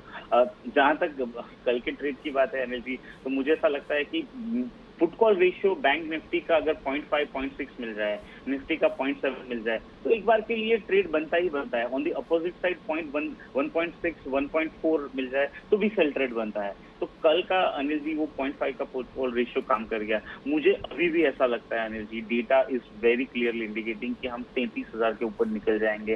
Bank Nifty में 33,000 में बहुत ज्यादा शॉर्ट्स है। और मैंने जो मेरा थोड़ा बहुत समझा सुबह की कॉन्फ्रेंस का, मुझे ऐसा लगा कि गवर्नर जी ने ऐसा कहा कि बैंक आप लैंड करो, लिक्विडिटी सिस्टम को दो, और आप एनपीए की चिंता मत करो, आप कोविड का लोन बुक बनाओ, जो भी होगा बाद में उसको हम कैसे ट्रीट करेंगे देखेंगे, लेकिन आप सिस्टम में लिक्विडिटी रहने दो। मुझे लगता है बैंक निफ्टी ट्रेडिंग को 34,000, कल की एक्सपायरी सरप्राइज कर सकती है 33,400 की ओर।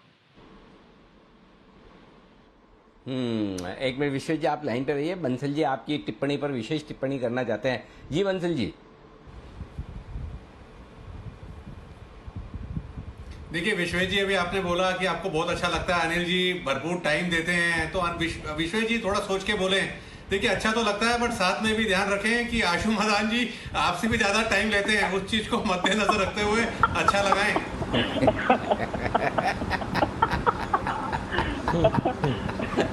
ये है ना, इनका हाल है ना, वो वैसा ही है एक्चुअली। वो 3 इडियट्स वाली वो पिक्चर में आया था ना कि भले मेरे फेल होने का उतना दुख नहीं है जितना मेरा दोस्त क्लास में फर्स्ट आ जाए। तो बंसल जी का दुख वैसे ही है कि बोले मुझे कम बोलने को मिले वो नहीं, लेकिन दूसरे को ज्यादा बोलने को मिल रहा है। वो तो देखो, आशु मदान के शुरू में जब दीप ने मेरे साथ एंकरिंग शुरू की थी तो दीप ने मुझे पूछा था कि आशु सर को कैसे टैकल करना है जब भी वो शो पे रहे। तो मैंने कहा करना कुछ नहीं, तुम्हें खाली तुम्हें बोल देना जी आशु सर, और आशु सर चालू हो जाएंगे।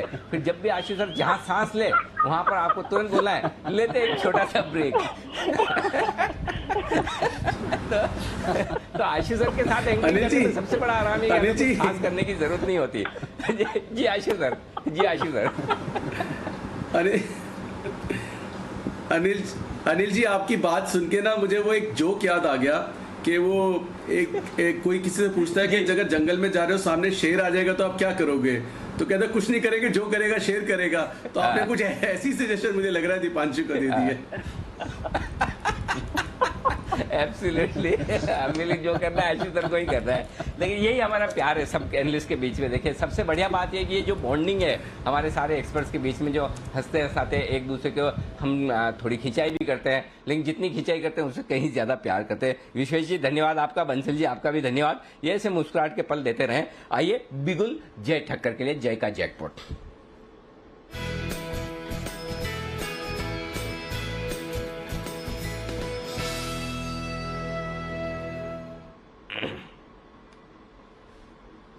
बताएं जय। अनिल जी, खरीदना है गोदरेज कंज्यूमर प्रोडक्ट्स का फ्यूचर 706 के करीब ये ट्रेड कर रहा है। इसको खरीदना अनिल जी, इसका रिस्क रिवॉर्ड बहुत ही बढ़िया बन रहा है, बिकॉज यहाँ पे स्टॉप लॉस आपको लगाना है 686 का, तो 20 पॉइंट का एक स्टॉप लॉस रहेगा। 706 पे खरीदना है एंड 686 का आपका स्टॉप लॉस रहेगा। फर्स्ट टारगेट जो पर वो बनेगा वो 742 का है, सेकंड टारगेट जो बनेगा वो 760 का है। तो अगर आप देखें अनिल जी तो लगभग 40 से 60 पॉइंट का एक टारगेट आपको देखने मिलेगा ऊपर में। नीचे में जस्ट 20 पॉइंट्स का एक स्टॉप लॉस है। 1:3 तक के रिस्क रिवॉर्ड बन रहे हैं यहाँ पे। और बेस्ट पार्ट अनिल जी ये है ये स्टॉक में कि इसमें काफी एक मोमेंटम में हमें एक देखने मिल रहा है आरडी चार्ट्स में कि ओवरसोल्ड होके एक पॉजिटिव डाइवर्जेंस होके एक क्लियर बाय क्रॉसओवर दे रहा है। बट इंटरेस्टिंगली एक और चीज है ये स्टॉक में, वो ये है अनिल जी कि मार्च महीने से लेकर रिसेंट जो भी स्विंग हाइज बने थे करीब 748 तक, वो क्लियरली एक इंपल्सिव मूव है, क्लियर 5 वेव स्ट्रक्चर है, कॉपी बुक 5 वेव स्ट्रक्चर। और उसके बाद जो रिट्रेसमेंट लेवल्स हुए वो भी एक्जैक्टली कॉपी बुक है। 61.8% रिट्रेसमेंट होकर ये स्टॉक में एक रिवर्सल देखने मिल रहा है और कंफर्टेबली अभी अपने 200 डेमा के ऊपर ट्रेड कर रहा है। तो आई थिंक जो हिसाब से इतनी अच्छी कॉपी बुक पैटर्न फॉर्म हुई है, तो मुझे ऐसा लग रहा है कि प्रोबेबिलिटी ऑफ सक्सेस काफी अच्छी रहेगी, इसलिए ये स्टॉक लेकर चल सकते हैं। गोदरेज कंज्यूमर खरीदारी करके चलिए। लंबे समय बाद गोदरेज कंज्यूमर पर कॉल आपको आते हुए दिख रहा है, तो नजर रखिए इस काउंटर पर, कंजम्पशन स्पेस से है। पर आइए एक बिगुल अनिल जी के लिए, उन्हें भी कुछ पसंद आ रहा है बिगुल कल के 2000 का।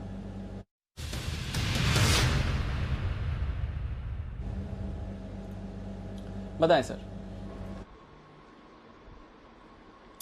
दीप, खरीदारी करने की राय है, और खरीदारी करने की राय है एक और हॉस्पिटल स्टॉक में ही, क्योंकि लगातार हॉस्पिटल स्टॉक्स में एक्शन भरपूर देखने को मिल रहा है। मैक्स हेल्थ केयर, ये है वो स्टॉक जहां पर खरीदारी करने की राय है। 232 रुपए का इस वक्त आपके सामने प्राइस है, जहां पर आपको खरीदारी करने का मौका बन सकता है। मैक्स हेल्थ केयर में सारे ये जो हॉस्पिटल स्टॉक्स है लगातार एक्शन में आते हुए दिख रहे हैं। इस हॉस्पिटल स्टॉक में भी एक यही बचा था जो एक्शन में नहीं आया, आपका एस्टर डीएम। अच्छा हाँ, इसके लिए पहले तो धन्यवाद दो जनों को देना जरूरी है। एक तो विकास सेठी साहब को जो एस्टर डीएम देखे गए, तो मैं वही सोच रहा था, ढूंढ रहा था कौन सा हॉस्पिटल स्टॉक है जहां पर अभी और एक्शन है। और दूसरा बंसल जी भी लगातार इंद्रप्रस्थ मेडिकल की बात कर रहे थे। देखिए इसके भी 14 हॉस्पिटल है, और ये मतलब मेरे ख्याल से प्राइवेट सेक्टर में तीसरा सबसे बड़ा हॉस्पिटल है। 3400-3500 बेड हैं इसमें, और 14 हॉस्पिटल और 29-30 इसके स्पेशलाइज्ड वो अलग अलग सेंटर्स जिसको बोलते हैं वो है। तो बड़ी chain, I am sure Indraprastha medical के केस में तो बंसल जी जैसा कह भी रहते कि शायद उनके पास बेड्स ही है, इनके पास तो सब कुछ है और ओवर कैपेसिटी में। बंसल जी, दिल्ली में तो कहीं कोई आप अगर मैं भगवान ने करे किसी को जरूरत पड़े तो किसी को एक आध मैक्स वगैरह में कहीं हॉस्पिटल में बेड वेड दिलवा सकते हैं?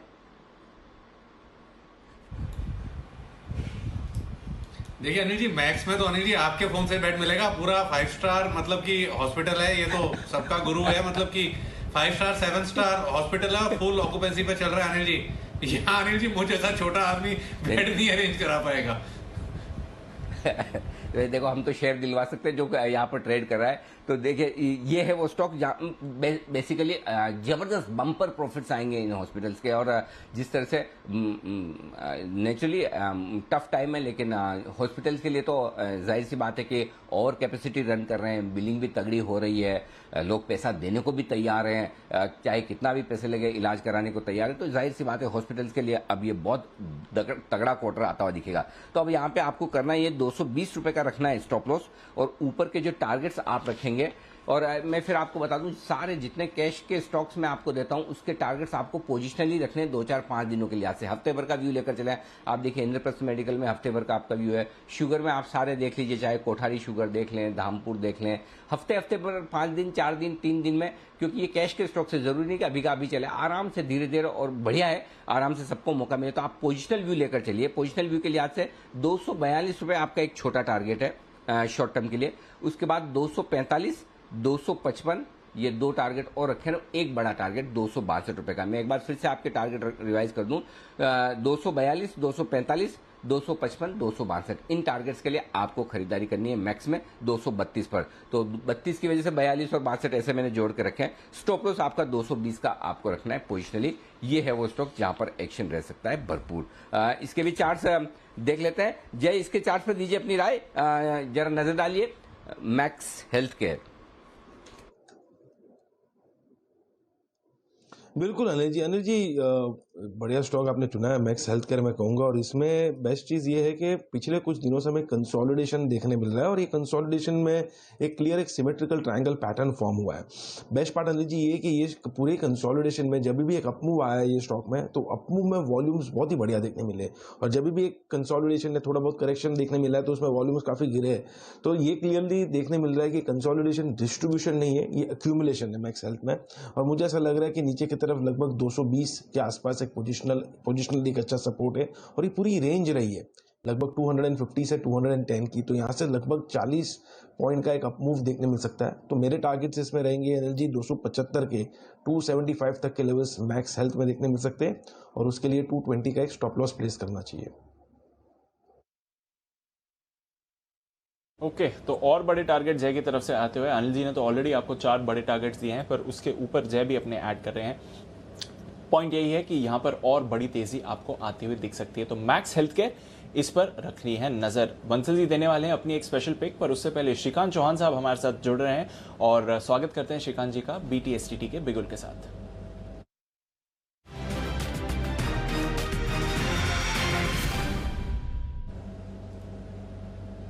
गुड आफ्टरनून श्रीकांत जी, बताएं सर। Good afternoon Deepanshu. देखिए वैसे काफ़ी सारे स्टॉक्स में हम एक्शन देख रहे हैं, और आज के दिन में तो फार्मा में हमने अच्छी एक्शन देखी है, लेकिन इसके बाद हमें लगता है कि अगर एक्टिविटी आ सकती है तो कंजम्पशन स्टॉक्स में आ सकती है, जो अभी कुछ देर पहले बात हो रही थी। और वहाँ पे हमें लगता है कि जो यूनाइटेड स्पिरिट्स है, मैकडॉवेल है, वहाँ पे अच्छी तेजी बन सकती है। आज इसने वापस एक बार एक अच्छा ब्रेकआउट फॉर्मेशन बनाया है और यहाँ से ऐसे लग रहा है कि ये 565 या 570 के लेवल्स काफ़ी शॉर्ट टर्म में छू सकता है। तो 540, 542 के करीब इसे बाय किया जा सकता है। 534 रुपए का स्टॉप लॉस रख सकते हैं हम और 560 और 565 ये 2 टारगेट्स के लिए लिया जा सकता है। साथ ही साथ मुझे लगता है कि वोल्टास पे भी ध्यान रखें क्योंकि यहाँ पे भी इसने इसकी चाल बदली है और काफ़ी अच्छे एक बड़े बेस बिल्डिंग फॉर्मेशन के बाद एक रिकवरी पैटर्न बना है और हमेशा ये ब्रेकआउट के बाद एक गिव अप देता है, तो आज उस गिव अप का भी फॉर्मेशन कंप्लीट हो चुका है। तो दीपांशु मुझे लगता है कि ये स्टॉक भी तकरीबन 1020-30 के लेवल्स दिखा सकता है और रिस्क रिवॉर्ड रेशो इस लेवल से चल रहा है। 950 का स्टॉप लॉस रखें और 1020, 1025 के टारगेट्स के लिए 1 या 2 दिन के लिए इसे लेके चले। ओके तो ये है आपके लिए वोल्टास पर खरीदारी की राय। नजर रखिए यहाँ पर भी तेजी बन रही है और साथ ही यूनाइटेड स्पिरिट्स 2 काउंटर्स जो श्रीकांत जी को पसंद है। कुछ और कॉल्स हमारे एक्सपर्ट्स के लिए तैयार हैं। सबसे पहले कतार में हैं बंसल जी, तो बिगुल उनके लिए स्पेशल पिक का।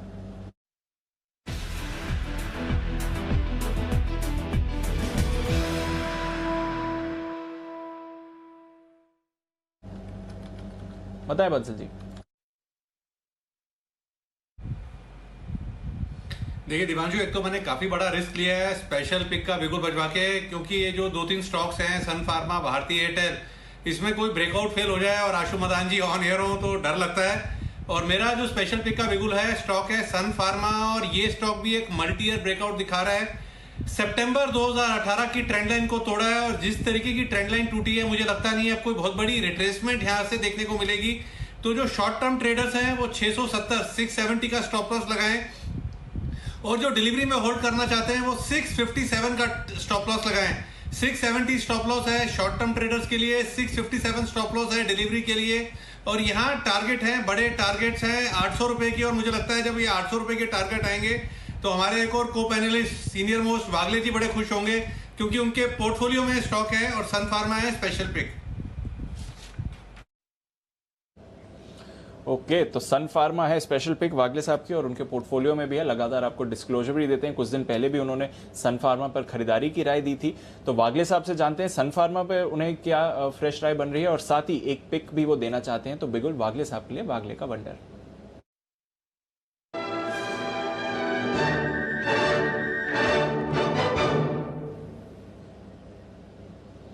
वागले साहब, बंसल जी को तो सन फार्मा पर 800 के लेवल्स दिख रहे हैं, आपकी क्या रीडिंग है स्टॉक पर सर? और जो फ्रेश कॉल दे रहे थे वो भी बताएं। दीपांशु, बिल्कुल मैं उनके साथ हूँ। इनफैक्ट मैंने तो कहा है कि मेरे को 1000 से 1200 के टारगेट दिखाई देते हैं 1 से 1.5 साल में। सन फार्मा वो 1.5 साल का 2 साल हो सकता है। बहुत ही अच्छा पैटर्न है और क्लियर कट ब्रेकआउट है। अभी आपका रिवाइज स्टॉप लॉस 600 का होना चाहिए। मुझे 600 के नीचे सन फार्मा रादर 580 उसके नीचे जाते हुए दिखता नहीं है, तो वो मेरा रिवाइज स्टॉप लॉस होगा। अभी मेरा कॉल है जिसमें मुझे अनिल जी का थोड़ा सा हेल्प चाहिए, क्योंकि अनिल जी इसमें अनिल जी का व्यू काफी सही पड़ता है। स्टॉक है VEDL, मुझे BTST के लिए 267, 268 में बाय करने की मेरी सलाह है। मुझे लगता है इसमें कम से कम 10 से 12 रुपए, 280 का मेरा कल का टारगेट होगा, तो 12 रुपए के लिए मैं स्टॉप लॉस 264 का लूंगा। 264 के नीचे जाएगा तो काट लीजिए, लेकिन 280, 282 शायद 285 तक ये मूव में जा सकता है। ऐसा कुछ इवेंट है, क्योंकि मुझे ये चार्ट्स में दिखाई दे रहा है। बिल्कुल वागले साहब, इवेंट है और आज MSCI की रीबैलेंसिंग है, कल फुटसी की रीबैलेंसिंग थी और उस वजह से सप्लाई आई और स्टॉक वहां से सप्लाई खत्म करके ऊपर गया। आज फिर से सप्लाई आई, अगर ये खत्म हो गई तो बहुत बढ़िया बात है, आपकी एंट्री एकदम सही है। अगर आखिरी मिनटों में और नीचे आए, 3-20 की स्ट्रेटेजी के वक्त और डिस्कस करेंगे, अगर वहां आए तो वहां पे मैं आपको फिर से खरीदारी करने की राय दूंगा। तो अगर नीचे गलती से 258, 260 आए तो बिल्कुल 100% अच्छा बाय है। और अभी भी अगर आप खरीदना चाहें तो बिल्कुल वागले साहब मैं आपके साथ सहमत हूं। 320 रुपए में जहां LIC ने कहा कि उससे नीचे हम सरेंडर नहीं करेंगे बायबैक डीलिस्टिंग ऑफर में, वो हमारा टारगेट प्राइस तब से है जब स्टॉक 90-95 रुपए के आसपास से है। उसके बाद 130-40 के आसपास वो आया, 160 में फिर बायबैक आया, रिवाइज होकर 235 आया। एक भी बार अभी तक कभी भी बिकवाली की राय आई नहीं है। 300, 350 के पहले तो आएगी नहीं, तो उतना तो है और आपकी सलाह एकदम सही और सटीक है। जी वागले साहब। जी दीप।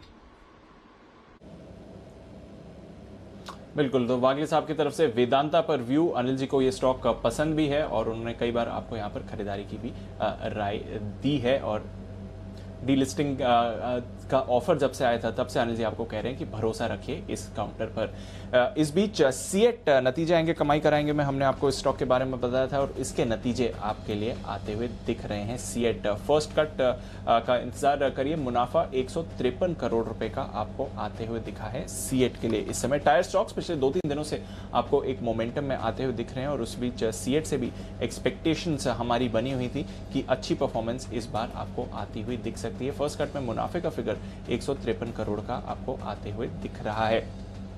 कुछ और नंबर्स का यहाँ पर इंतजार करते हैं और देखते हैं कि कैसी परफॉर्मेंस रही है ओवरऑल मैट्रिक्स पर। जहां तक सीएट का सवाल है, आय की बात करें तो यहाँ पर आय इनकी 1573 करोड़ से बढ़कर 2289 करोड़ की आती हुई दिखी है। तो आय में आपने अच्छी बढ़त बनती हुई देखी है। मुनाफे की बात करें तो 153 करोड़ का मुनाफा आया है और इसके सामने 51 करोड़ से बढ़कर 153 करोड़ का मुनाफा है, यानी कि मुनाफे में आपने 3 गुना उछाल देखा है और आय में भी अच्छी बढ़त आपको आती हुई दिखी है। तिमाही दर तिमाही भी अगर देखें तो आय में अच्छी बढ़त है और 132 करोड़ के मुनाफे के सामने 153 करोड़ का मुनाफा आया है। तो तिमाही दर तिमाही भी अच्छे नतीजे आए हैं और साल दर साल तो जबरदस्त नतीजे आते हुए दिख रहे हैं जहां तक सीएट का सवाल है। बंसल जी जरा सीएट के चार्ट सर देखकर भी बताएं सर, परफॉर्मेंस तो काफी अच्छी आती हुई दिख रही है जहां तक नतीजों का सवाल है।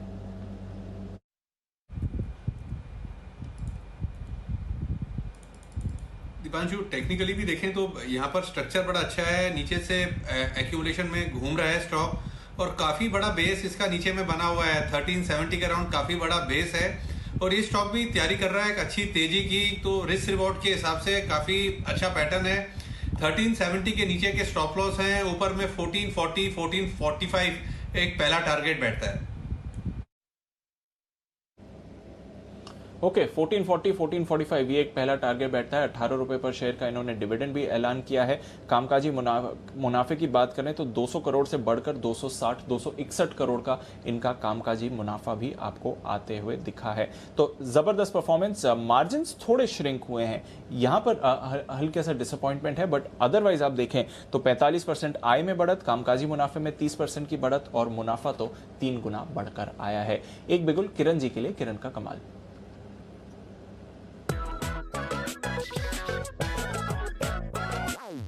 दीप, बीटीएसटी के लिए बहुत अच्छा ब्रेकआउट देखने को मिल रहा है, वो है पीआई इंडस्ट्रीज। पीआई इंडस्ट्रीज में मेरा मानना है कि कल के लिए के टारगेट्स 2800 के पहला रहेगा, 2850 का दूसरा टारगेट रहेगा और इस ट्रेड के लिए मेरा स्टॉप लॉस 2620 का रहेगा। तो रिस्क टू रिवॉर्ड रेशियो में भी बेहतरीन है और जो ट्रायंगुलर पैटर्न का ब्रेकआउट है बहुत ही बेहतरीन है। ये बड़े टारगेट्स के लिए प्ले करने की सलाह है। और पीआई इंडस्ट्रीज सेकंड हाफ में स्पेशली हमने काफ़ी एक्टिव होते हुए देखा है। ये काउंटर अच्छे यहाँ पर नतीजे, अच्छे मूवमेंट आपको आती हुई दिख रही है जहाँ तक पीआई इंडस्ट्रीज का सवाल है। तो पीआई इंडस्ट्रीज, इस पर किरण जी की राय है 2620 का स्टॉप लॉस और 2800 के टारगेट के लिए आप खरीदारी करके चले। पर एक स्टॉक जो वायदा कारोबार में जबरदस्त तेजी के माहौल में है, लुपिन, वहां पर तो हम गेंस देख ही रहे हैं। 14% की बढ़त आपको आती हुई दिख रही है। Granules, Auro, Cadila, Sun, PI Industries, Torrent Pharma, Pfizer, ये सारे के सारे स्टॉक्स जबरदस्त तेजी में है। डेज हाई पर आपको आते हुए दिख रहा है बीएचईएल का काउंटर और यहां पर अभी अभी एक फ्रेश स्पाइक भी बना था। और आशु जी, आपको काफी पसंद आया बीएचईएल, आप भी कह रहे हैं कि इसे खरीद कर डिलीवरी में रख लीजिए। 48 के लेवल्स पर लास्ट हमने बात करी थी, 56 के लेवल्स पर फिलहाल बीएचईएल है। कोई फ्रेश व्यू सर इस काउंटर पर? किसी ने अभी तक अगर एंटर नहीं किया है तो इन लेवल्स पर भी क्या एंट्री के लिए सोच सकते हैं? दीपांशु 100% सोच सकते हैं। कल भी मार्केट के जब बीच में घटा था तो ये 53 के अराउंड मिल रहा था। दीपांशु क्या है कि छोटा स्टॉक है, लोग बड़ी क्वांटिटी में ले लेते हैं और थोड़े से घटने पे वो डर जाते हैं या काटने की कोशिश करते हैं या मौका आता है तो निकल जाते हैं। बट बिल्कुल ऐसा ना करें, मैं तीसरी चौथी बार बोल रहा हूँ, सेल की तरह चलेगा भेल, बिल्कुल लेके भूल जाइए क्योंकि वायदा कारोबार का छोटा स्टॉक है। ओवरबॉट इस तरह के स्टॉक अक्सर होते हैं बट इसमें कुछ बहुत बड़ा आपको नजर आएगा तो ये बिल्कुल लेके चलते रहिए। इसमें डिप जरूर आएंगे, ऐसा नहीं है। जब भी आप लेंगे, मैं बिल्कुल ये कैविएट दे रहा हूं आपको कि जब भी आप जिस भाव पे एंटर करेंगे वहां से आपको डिप डिप नजर आएगा, लेकिन वो डिप में और ऐड करना है, इसको काटना नहीं है। इतनी स्ट्रॉन्ग कन्विक्शन है भेल के अंदर, तो बिल्कुल चलाते रहिए। और अगर आपको लगता है कि बड़ा लॉट है, आप लॉट लेके ऊपर की कॉल बेच दीजिए। कॉल बहुत अच्छे पैसों में बिकती है, अच्छी हेजिंग होती है। अगर आप ट्रेडर हैं, अगर आप इन्वेस्टर हैं, तो बिल्कुल लीजिए, बहुत अच्छे पैसे आएंगे भेल के अंदर। और एक दीपांशु, एक और कैश का स्टॉक है, मैंने ऑन एयर बहुत लिमिटेड डिस्कस करता हूं, लेकिन अनिल जी से डिस्कस हुआ था, लेकिन आज मैं फिर शेयर कर रहा हूं, मतलब आज शेयर कर रहा हूं, JSW एनर्जी। दीपांशु, ये मतलब एक ऐसी कंपनी है जो शायद मतलब फर्स्ट पावर कंपनी होगी जो बिल्कुल डेट फ्री होगी इंडिया के अंदर। तो ये स्टॉक शायद कवर हुआ है जी बिजनेस पे, जो नॉर्मली स्टॉक कवर होते हैं मैं उनको रिपीट नहीं करता हूं, लेकिन मुझे लगता है कि स्टॉक 200 भी क्रॉस कर सकता है। तो JSW एनर्जी एक कैश का स्टॉक है, जो मेरी एक पर्सनल डिस्कशन हुई थी अनिल जी के साथ, तो तब ये बात हुई थी, तो आज मैं उस चीज़ को मतलब ऑन एयर बोलना चाहता हूँ। एंड हमने अपने क्लाइंट्स को कई बार रेकमेंड किया और बिल्कुल बोला है लंबे टारगेट के लिए रख लें। आज भी इसमें 10% की मूव आई है, और इस मूव के बाद भी मुझे लगता है कि इस साल के अंदर ये स्टॉक 200 प्लस का हो जाएगा। तो अगर किसी ने नहीं लिया, हमारी बात नहीं हुई है या किसी और के कहने पर नहीं लिया, तो मेरी स्ट्रॉन्ग कन्विक्शन JSW एनर्जी में भी है।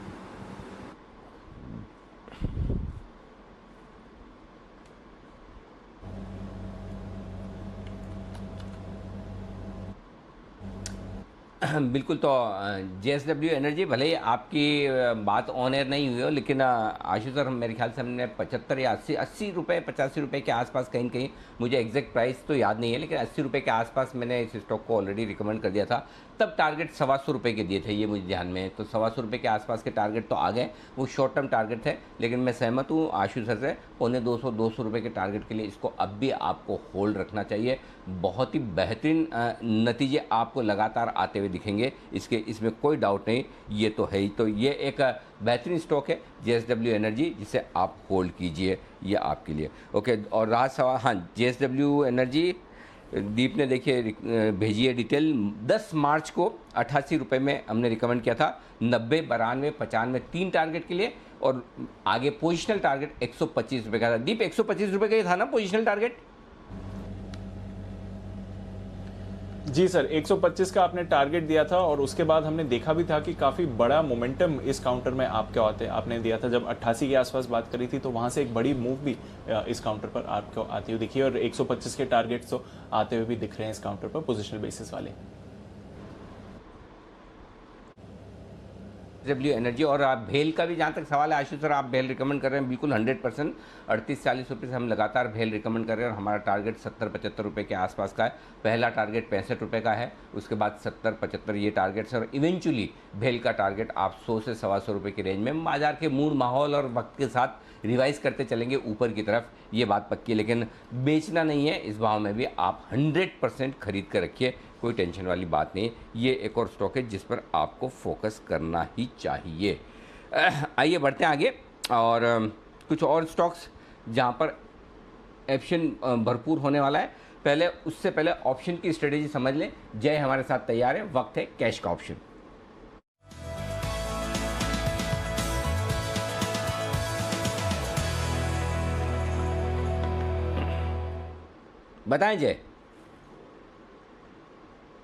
जी अनिल जी, सुबह तो 14,600 का कॉल लिया था, उसके टारगेट हासिल हुए। अब लेना है 14,650 के स्ट्राइक का कॉल ऑप्शन, जो करीब 160 पे मिल रहा है, 160 पे। बट अनिल जी, ये नेक्स्ट वीकली एक्सपायरी का है, 12 मई की एक्सपायरी का है, तो 160 पे ये खरीदना है। 14,650 का कॉल ऑप्शन निफ्टी का, 203 और 229 ये दो टारगेट्स रहेंगे यहाँ पे। 116 का स्टॉप लॉस प्लेस करना है यहाँ पे। मुझे ऐसा लग रहा है कि बेस बना है निफ्टी में बिल्कुल, 14,500 के आसपास शिफ्ट हुआ है, और वो लेवल्स जब तक होल्ड कर रहे हैं अनिल जी, मुझे ऐसा लग रहा है कि ऊपर में निफ्टी में भी जो नेक्स्ट लेवल्स हमें देखने मिलेंगे, दैट वुड बी 14,740, 14,740 तक के लेवल्स हमें देखने मिल सकते हैं, which is almost 140 points from here on. तो मुझे ऐसा लग रहा है कि जब तक ये 14,500 के ऊपर अब निफ्टी मेंटेन हो रहा है, तब तक लॉन्ग साइड के ट्रेड्स देने चाहिए निफ्टी में। ओके, तो निफ्टी पर भरोसा है जय का। सुबह भी जय आपको खरीदारी की राय दे रहे थे निफ्टी की कॉल पर, अभी भी कह रहे हैं कि यहाँ से और मूव मार्केट का आपको आते हुए दिख सकता है। तो नजर रखिए, मोमेंटम बाजार में भरपूर है। एक स्टॉक जो किरण जी की नजर में आ रहा है, बिगुल किरण के कमाल।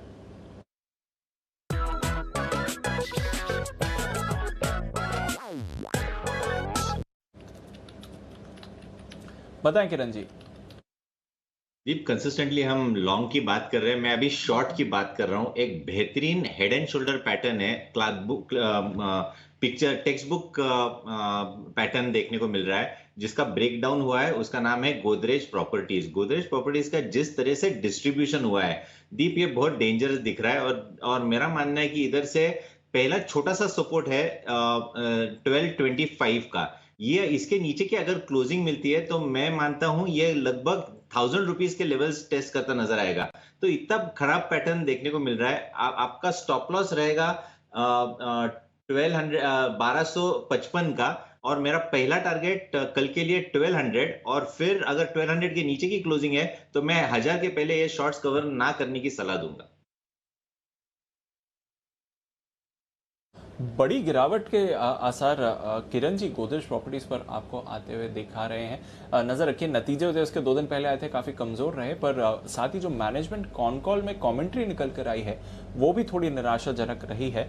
तो गोदरेज प्रॉपर्टीज पर अब आप गिरावट बनते हुए दिख रहे हैं, और किरण जी की तरफ से तो बड़ी गिरावट के संकेत इस काउंटर पर आ रहे हैं। तो चलिए, गोदरेज प्रॉपर्टीज पर नजर रहेगी। पर साथ ही एक स्टॉक जिस पर नजर बनी हुई है, बाजार का डार्लिंग स्टॉक रहा है पिछले कुछ महीनों से, टाटा स्टील। इसके आने वाले हैं आज नतीजे, किस तरह का अनुमान लगाया जा रहा है, एक बार आशीष से जान लेते हैं। आशीष, बताइए। दीपांशु, बहुत बढ़िया नतीजे देखने को मिलेंगे, और हर लिहाज से आप देखें, टॉप लाइन से लेके बॉटम लाइन तक काफी बढ़िया नतीजे रहेंगे। इनका जो कामकाजी मुनाफा है अब तक का हाईएस्ट रहने का अनुमान है, और इनका एबिटा प्रति टन भारतीय इकाई का अगर आप देखें तो करीब 10 साल में सबसे हाईएस्ट रिपोर्ट होगा। स्टैंडअलोन एबिटा प्रति टन जो है इस बार करीब 25,200 रुपए के आसपास होगा। पिछले साल 12,500 के आसपास एबिटा प्रति टन किया था। ये साल दर साल बढ़िया बढ़त है, लेकिन अच्छी बात ये भी है दीपांशु की, आप देखिए तिमाही दर तिमाही भी, यानी पिछली तिमाही से भी अगर कंपेयर करें तो बढ़िया ग्रोथ आपको देखने को मिलेगी। पिछले साल कंपनी ने घाटा दर्ज किया था, इस बार करीब करीब 6,670 करोड़ का मुनाफा दर्ज करने जा रही है। मार्जिन्स में बहुत बढ़िया एक्सपेंशन देखने को मिलेगा, 13.8% से बढ़कर करीब 27.5% रहेंगे, और इनका कामकाजी मुनाफा यानी एबिटा यहाँ पर 188% की ग्रोथ देखने को मिलेगी। बिक्री भी काफी बढ़िया हुई है, जिसके चलते टॉप लाइन में 44% का एक्सपेंशन देखने को मिलेगा। और यूरोपियन इकाई में भी अगर आप देखें तो वहां पर भी इंप्रूवमेंट है, वहां पर भी एबिटा प्रति टन पॉजिटिव कंपनी रिपोर्ट करती हुई नजर आएगी। लेकिन नजर रखनी है आपको कि किस तरीके से डेट में रिडक्शन होता है, और यूरोपियन कारोबार पर मैनेजमेंट की क्या कमेंट्री होती है, इस पर फोकस रखना है। लेकिन नंबर्स के लिहाज से अगर आप देखें तो बहुत बढ़िया तिमाही देखने को मिलेगी। ओके, तो नंबर्स के लिहाज से तो बहुत बढ़िया तिमाही आपको देखने को मिल ही सकती है। एक्सपेक्टेशंस काफी हाई हैं जहां तक टाटा स्टील का सवाल है। अब देखना पड़ेगा कि क्या ये डिलीवर कर पाएगा या नहीं उन एक्सपेक्टेशंस को। बाजार बंद करने के बाद ही इसके नतीजे आते हैं, और बंसल जी ने तो आपको एक बड़ा टारगेट भी दिया है 1500 का। तो टाटा स्टील पर हमारी नजर बनी हुई है इस समय। अच्छे मूव, अच्छे नतीजे यहाँ पर आपको आते हुए दिख सकते हैं। पर एक बार लुपिन पर एक फ्रेश कॉल लेनी थी, क्योंकि 1200 का स्तर लुपिन ने अभी अभी क्रॉस करा है। आज सुबह जब हम बात कर रहे थे, हमारे एक्सपर्ट से कॉल आ रही थी तो 1050 के लेवल्स पर लुपिन था। वहां से देखिए जबरदस्त तेजी बनती हुई दिखी। और श्रीकांत जी, मुझे याद है आज सुबह जब छोटा ऑप्शन बड़ी कमाई के लिए आप जुड़े थे तो आपने 1100 की कॉल पर खरीदारी की राय दी थी। उसके टारगेट्स तो कब के आ ही गए होंगे। 1200 के लेवल्स पर अब लुपिन पर फ्रेश राय क्या बनती है श्रीकांत जी? या दीपांशु, देखिए आज वैसे ब्रेकआउट था, ये मल्टी मंथ्स का ब्रेकआउट था, और फ्यूचर्स लेके काम करने की बिल्कुल भी हिम्मत नहीं थी। इसके मैंने कॉल ऑप्शंस लिए थे, क्योंकि कई बार ये ब्रेकआउट जाके ब्रेकआउट से फेल हुआ था, बट इवेंचुअली आज काफ़ी अच्छा वर्क हुआ है। मुझे लग रहा है कि ये जो ब्रेकआउट हुआ है वो प्राइस का ही ब्रेकआउट नहीं हुआ है, बट इसमें वॉल्यूम्स भी काफ़ी तगड़े हुए हैं, यानी कि इसके साथ साथ कोई डेवलपमेंट्स भी डेफिनेटली रहेंगे, और इसी वजह से स्टॉक में इतनी बड़ी तेजी बनी है। और अगर आप इसके मंथली चार्ट देखेंगे तो दीपांशु, मुझे लगता है कि इसमें अगर आप देखें तो as compare to other stocks like Cipla या औरोबिंदो जो अपने ऑल टाइम हाइज में ट्रेड कर रहे हैं, इसमें काफ़ी गैप बचा हुआ है। तो मुझे लगता है कि ऑन इमीडिएट बेसिस शायद ये 1200 सवा 1200 में थोड़ा सा टाइम निकाल सकता है, 1 या 2 दिन का, लेकिन इवेंचुअली मुझे लग रहा है कि ये स्टॉक शायद 1400 से लेकर 1450 के लेवल्स दिखा सकता है, जो इसके एंटायर फॉल का एक रिट्रेसमेंट लेवल है। तो करंट लेवल से अगर कोई भी अगर करेक्शन आता है तो बिल्कुल इसे बाय किया जा सकता है। ओके तो ये है आपके लिए लुपिन। थोड़ा रिट्रेसमेंट आए उसके बाद आप फिर से एंट्री देख सकते हैं। यूजुअली अंडर परफॉर्मर रहा है फार्मा स्पेस का, बट यहाँ से एक जबरदस्त आउट परफॉर्मेंस आपको लुपिन ने आज एक दिन में 13-14% की रैली इस पर बनती हुई दिखी है। फार्मा और हेल्थ केयर स्पेस में एक बड़ी रैली बन ही रही है और इसका एक और ट्रिगर है जो आज सुबह 10 बजे आया था, आरबीआई गवर्नर की प्रेस कॉन्फ्रेंस, जहां पर उन्होंने कहा है कि इस कोविड की लड़ाई में जितने भी सेक्टर्स फ्रंट लाइन पर हैं हेल्थ केयर फार्मा से जुड़े हुए, उनको प्रायोरिटी सेक्टर पर एक लोन्स दिए जाएंगे। स्पेशल 50,000 करोड़ रुपए की लिक्विडिटी विंडो बनाई गई है। तो क्या थे कुछ डिटेल्स इस खबर को लेकर और अन्य अनाउंसमेंट्स जो आरबीआई गवर्नर साहब ने किए 10 बजे आज सुबह, वो एक बार जान लेते हैं देवांशी के साथ। देवांशी बताएं क्या क्या बड़े अनाउंसमेंट्स हुए हैं आज। बिल्कुल दीपांशु, अब देखिए सबसे बड़े जो दो अनाउंसमेंट्स यहाँ पे सामने आते हुए दिखे, या सबसे बड़े जो दो पॉजिटिव्स थे, सबसे पहले तो आरबीआई गवर्नर ने जो कोविड से जुड़े हुए जितने भी इम्पैक्टेड सेक्टर्स हैं वहाँ पे सबसे ज़्यादा लिक्विडिटी देने की जो मांग है वो की गई है। वो जो फैसला है वो फिलहाल किया गया है। और जो दूसरी बड़ी बात है, उनके प्रेस कॉन्फ्रेंस में वो ये की गई थी कि उनके जो मॉनिटोरियम जो बाजार ये उम्मीद करके चल रहा था कि शायद मॉरिटोरियम आता हुआ दिखेगा, ये नहीं दिया गया है। इंस्टेड रीस्ट्रक्चरिंग फैसिलिटी की बात की गई है। तो ये बड़े पॉजिटिव्स थे।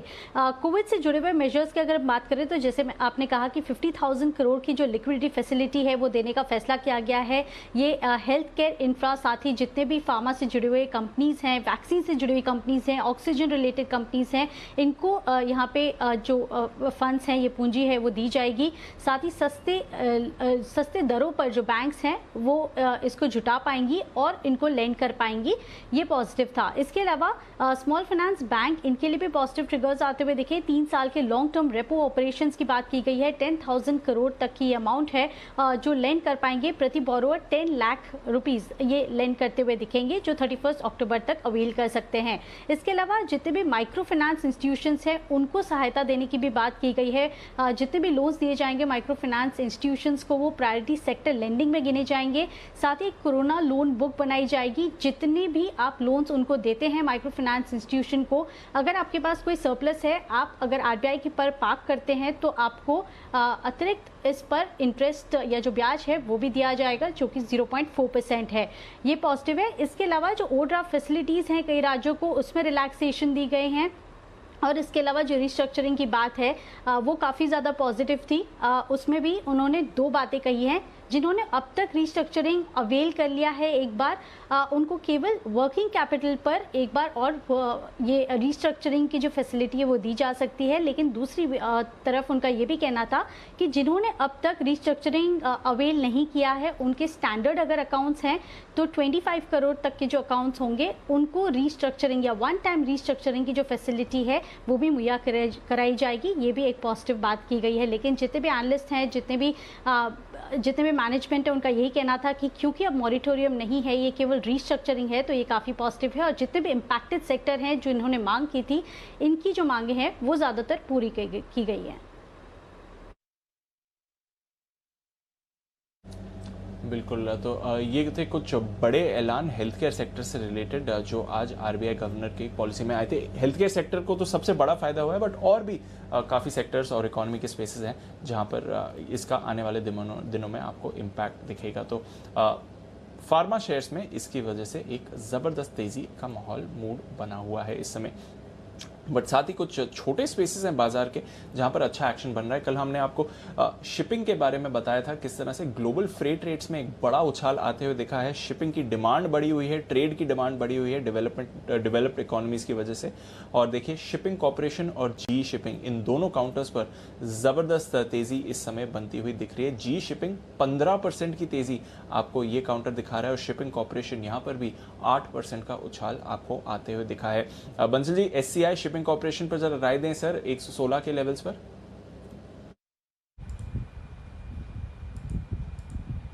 देखिए दीपांशु, शिपिंग कॉर्पोरेशन तो ऑलरेडी रडार पर है और आज इसके अंदर एक पॉजिटिव क्रॉसओवर देखने को मिल रहा है। तो जिनके पास है क्लियरली होल्ड करें, काफी समय से स्टॉक कंसोलिडेट कर रहा है।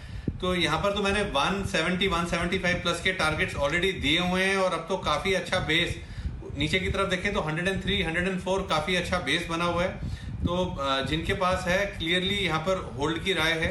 और दूसरा दीपांशु, जो दूसरा स्टॉक है ग्रेट ईस्टर्न शिपिंग, अगर वहां पे देखें तो वहां पर भी स्ट्रक्चर पॉजिटिव है और वहां पर भी क्लियरली होल्ड की राय है। बिल्कुल, तो होल्ड की राय रहेगी। 400 के पार गया है जी शिपिंग। आज सुबह हिमांशु जी भी इसके बारे में बात कर रहे थे। और शिपिंग कॉर्पोरेशन, अनिल जी आपको भी ये काउंटर पसंद आया है और आप तो 30-35 के लेवल से इसके बारे में बात कर रहे थे।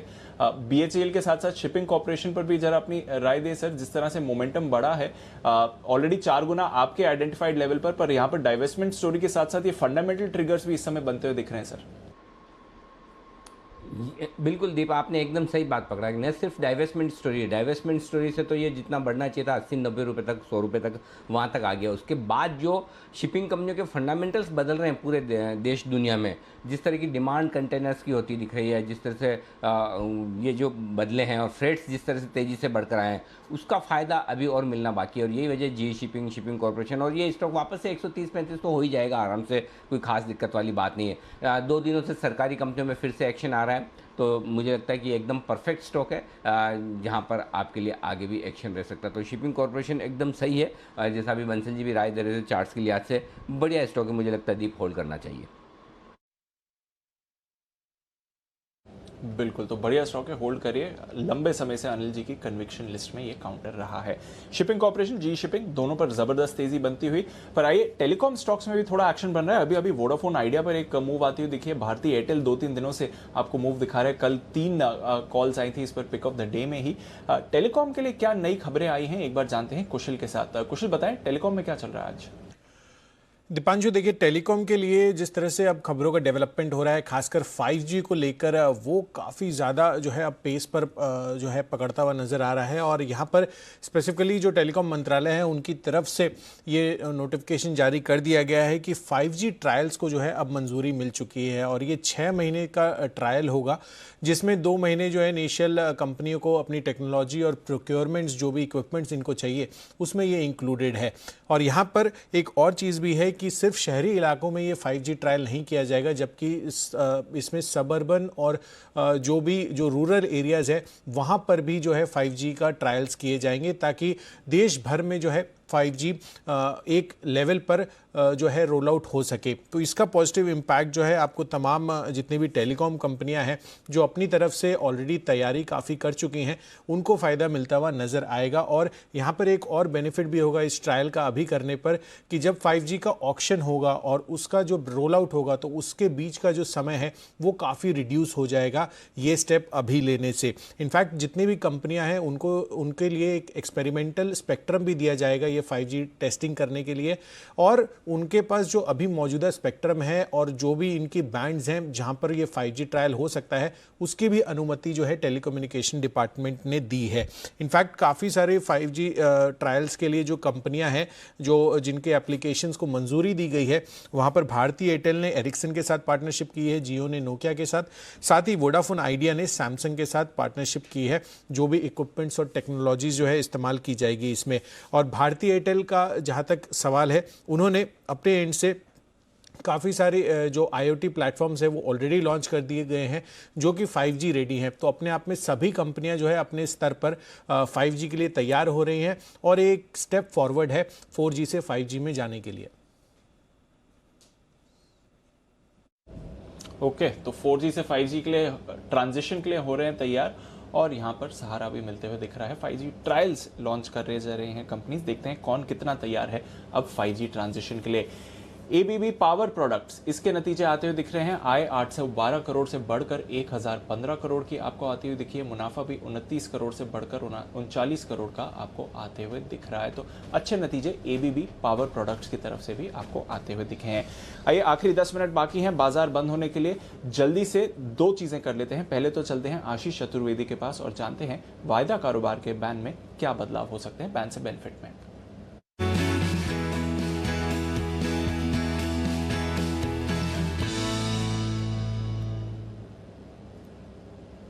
बताएं आशीष। दीपांशु, देखिए सन टीवी तो बैन में बना ही रहेगा। अभी भी मार्केट वाइड पोजीशन लिमिट जो है 94% है, लेकिन कल हम बात कर रहे थे टाटा केमिकल्स के बारे में।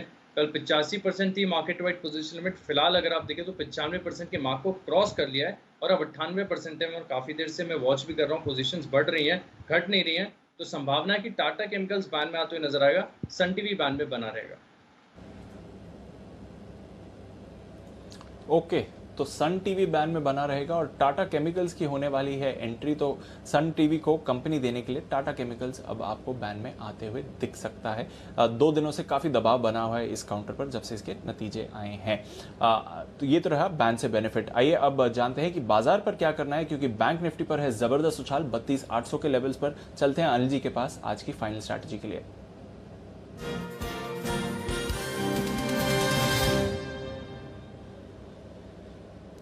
अनिल जी, इंडेक्स तो बढ़िया मोमेंटम पकड़ते हुए दिख रहे हैं सर इस समय, और ग्लोबल मार्केट्स लगभग वैसा ही सहारा है। डाउ फ्यूचर्स 90 पॉइंट्स ऊपर, यूरोप के बाजारों में भी तेजी है सर।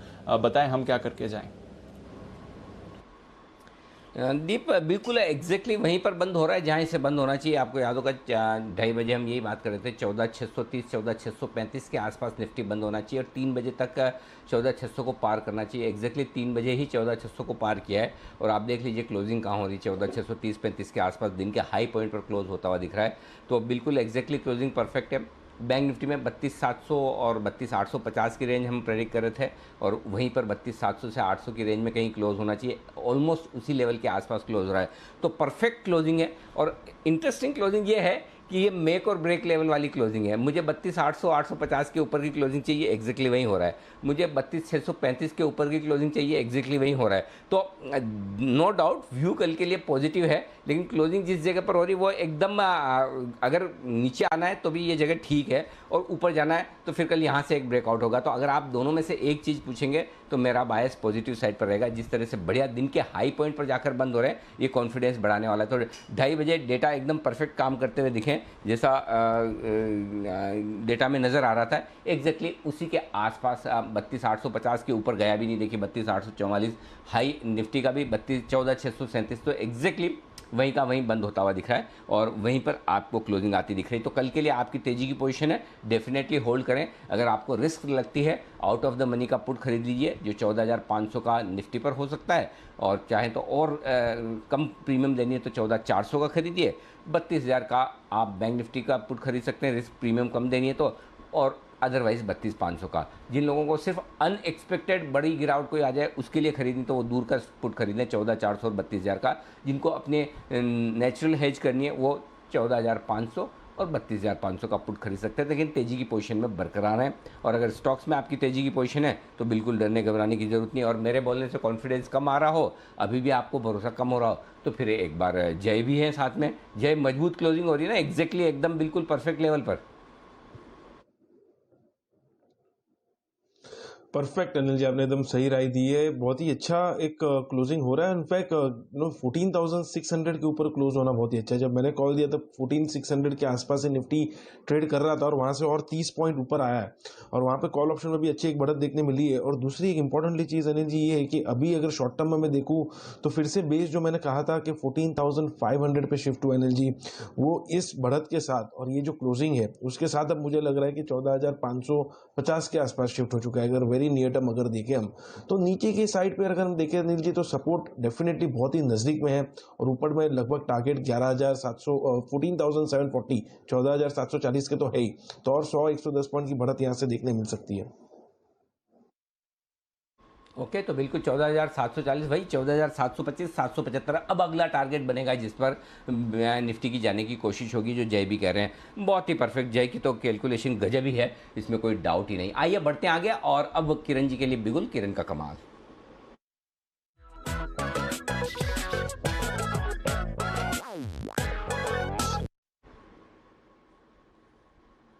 बताएं किरण जी। अनिल जी, एक स्टॉक कल के लिए लेके जाना है, वो है भेल। मैं राह देख रहा था 5650 के ऊपर की क्लोजिंग की और वो आते हुए नजर आ रहा है। जिस तरीके से डबल टॉप का ब्रेकआउट देखने को मिल रहा है, कल के लिए आपको 60 रुपए का छोटा सा टारगेट देखने को मिलेगा, पर 60 के ऊपर की क्लोजिंग वो 75 तक ले जा सकती है। तो कल के लिए 60 के लेवल बहुत इंपॉर्टेंट रहेगा। मैं मानता हूं कि कल सवेरे सवेरे 60 रुपीज तो देखने को मिलेंगे, पर उसके ऊपर की क्लोजिंग 75 तक लेके जाने की ताकत रखता है। तो बिल्कुल भेल को लॉन्ग करके चलने की सलाह होगी।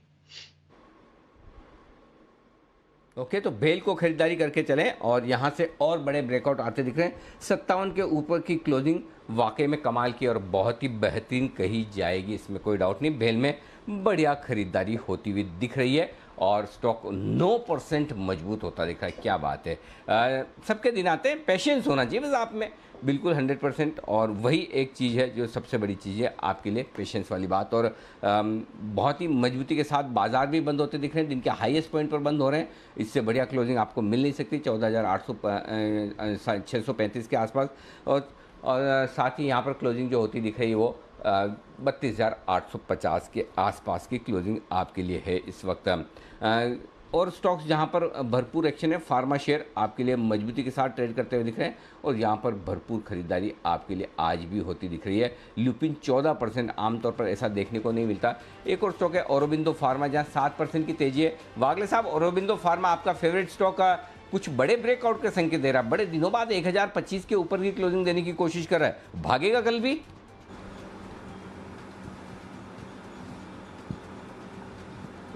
क्लियर कट ब्रेकआउट 1000 के ऊपर आया था, लेकिन वो लगभग 12 साढ़े 12 बजे था जब हम शो पे नहीं थे, और उसके बाद मुझे ग्रैन्यूल थोड़ा ज़्यादा बेटर लगा। बट 1100 तक पोजीशनली औरोबिंदो फार्मा मुझे लगता है यहाँ से जाना चाहिए अगले एक आध हफ्ते में। 1000 के नीचे का स्टॉप लॉस होना चाहिए। ओके, तो चलिए ये है आपके लिए 1000 के नीचे के स्टॉप लॉस के साथ औरोबिंदो फार्मा में भी खरीदारी करने की राय। प्रोविजनल क्लोजिंग और क्लोजिंग आपके पास आने की तैयारी में, लेकिन उससे पहले देख लीजिए आज का भरपूर एक्शन, क्या गजब की तेजी बनती हुई दिखी है बाजार में। मजबूती के साथ आज स्टॉक्स ट्रेड करते दिख रहे हैं। निफ्टी पर सन फार्मा टॉप गेनर 6% की तेजी के साथ, यूपीएल 5% मजबूत, एक्सिस बैंक 2.5% मजबूत, इंडसइंड, कोटक, आईसीआईसीआई तो बैंकिंग शेयरों ने दिखाया जबरदस्त दम। उसके बाद फार्मा शेयरों में सन के बाद डॉक्टर, ये भी डिवीज, ये सब के सब मजबूती के साथ होते दिख रहे हैं बंद दिन के हाईएस्ट पॉइंट पर जाकर। तो अगर कमज़ोर देखेंगे तो सिर्फ अदानी पोर्ट नतीजों के बाद 4% नीचे आया है, बजाज फाइनेंस 1.5% नीचे है, और एसबीआई लाइफ में नतीजों के बाद जो तेजी बनी थी वो हल्की प्रॉफिट बुकिंग में बदलती हुई दिखी है। वायदा कारोबार का टॉप गेनर है ल्यूपिन, 14% का बड़ा उछाल 1200 के पार, भेल 10% सर्किट पर लगता हुआ आखिरी मिनटों में 58 रुपये 5 पैसे पे लॉक फॉर द डे। अरे भाई, लॉक होने का टाइम तो वैसे ही आ गया।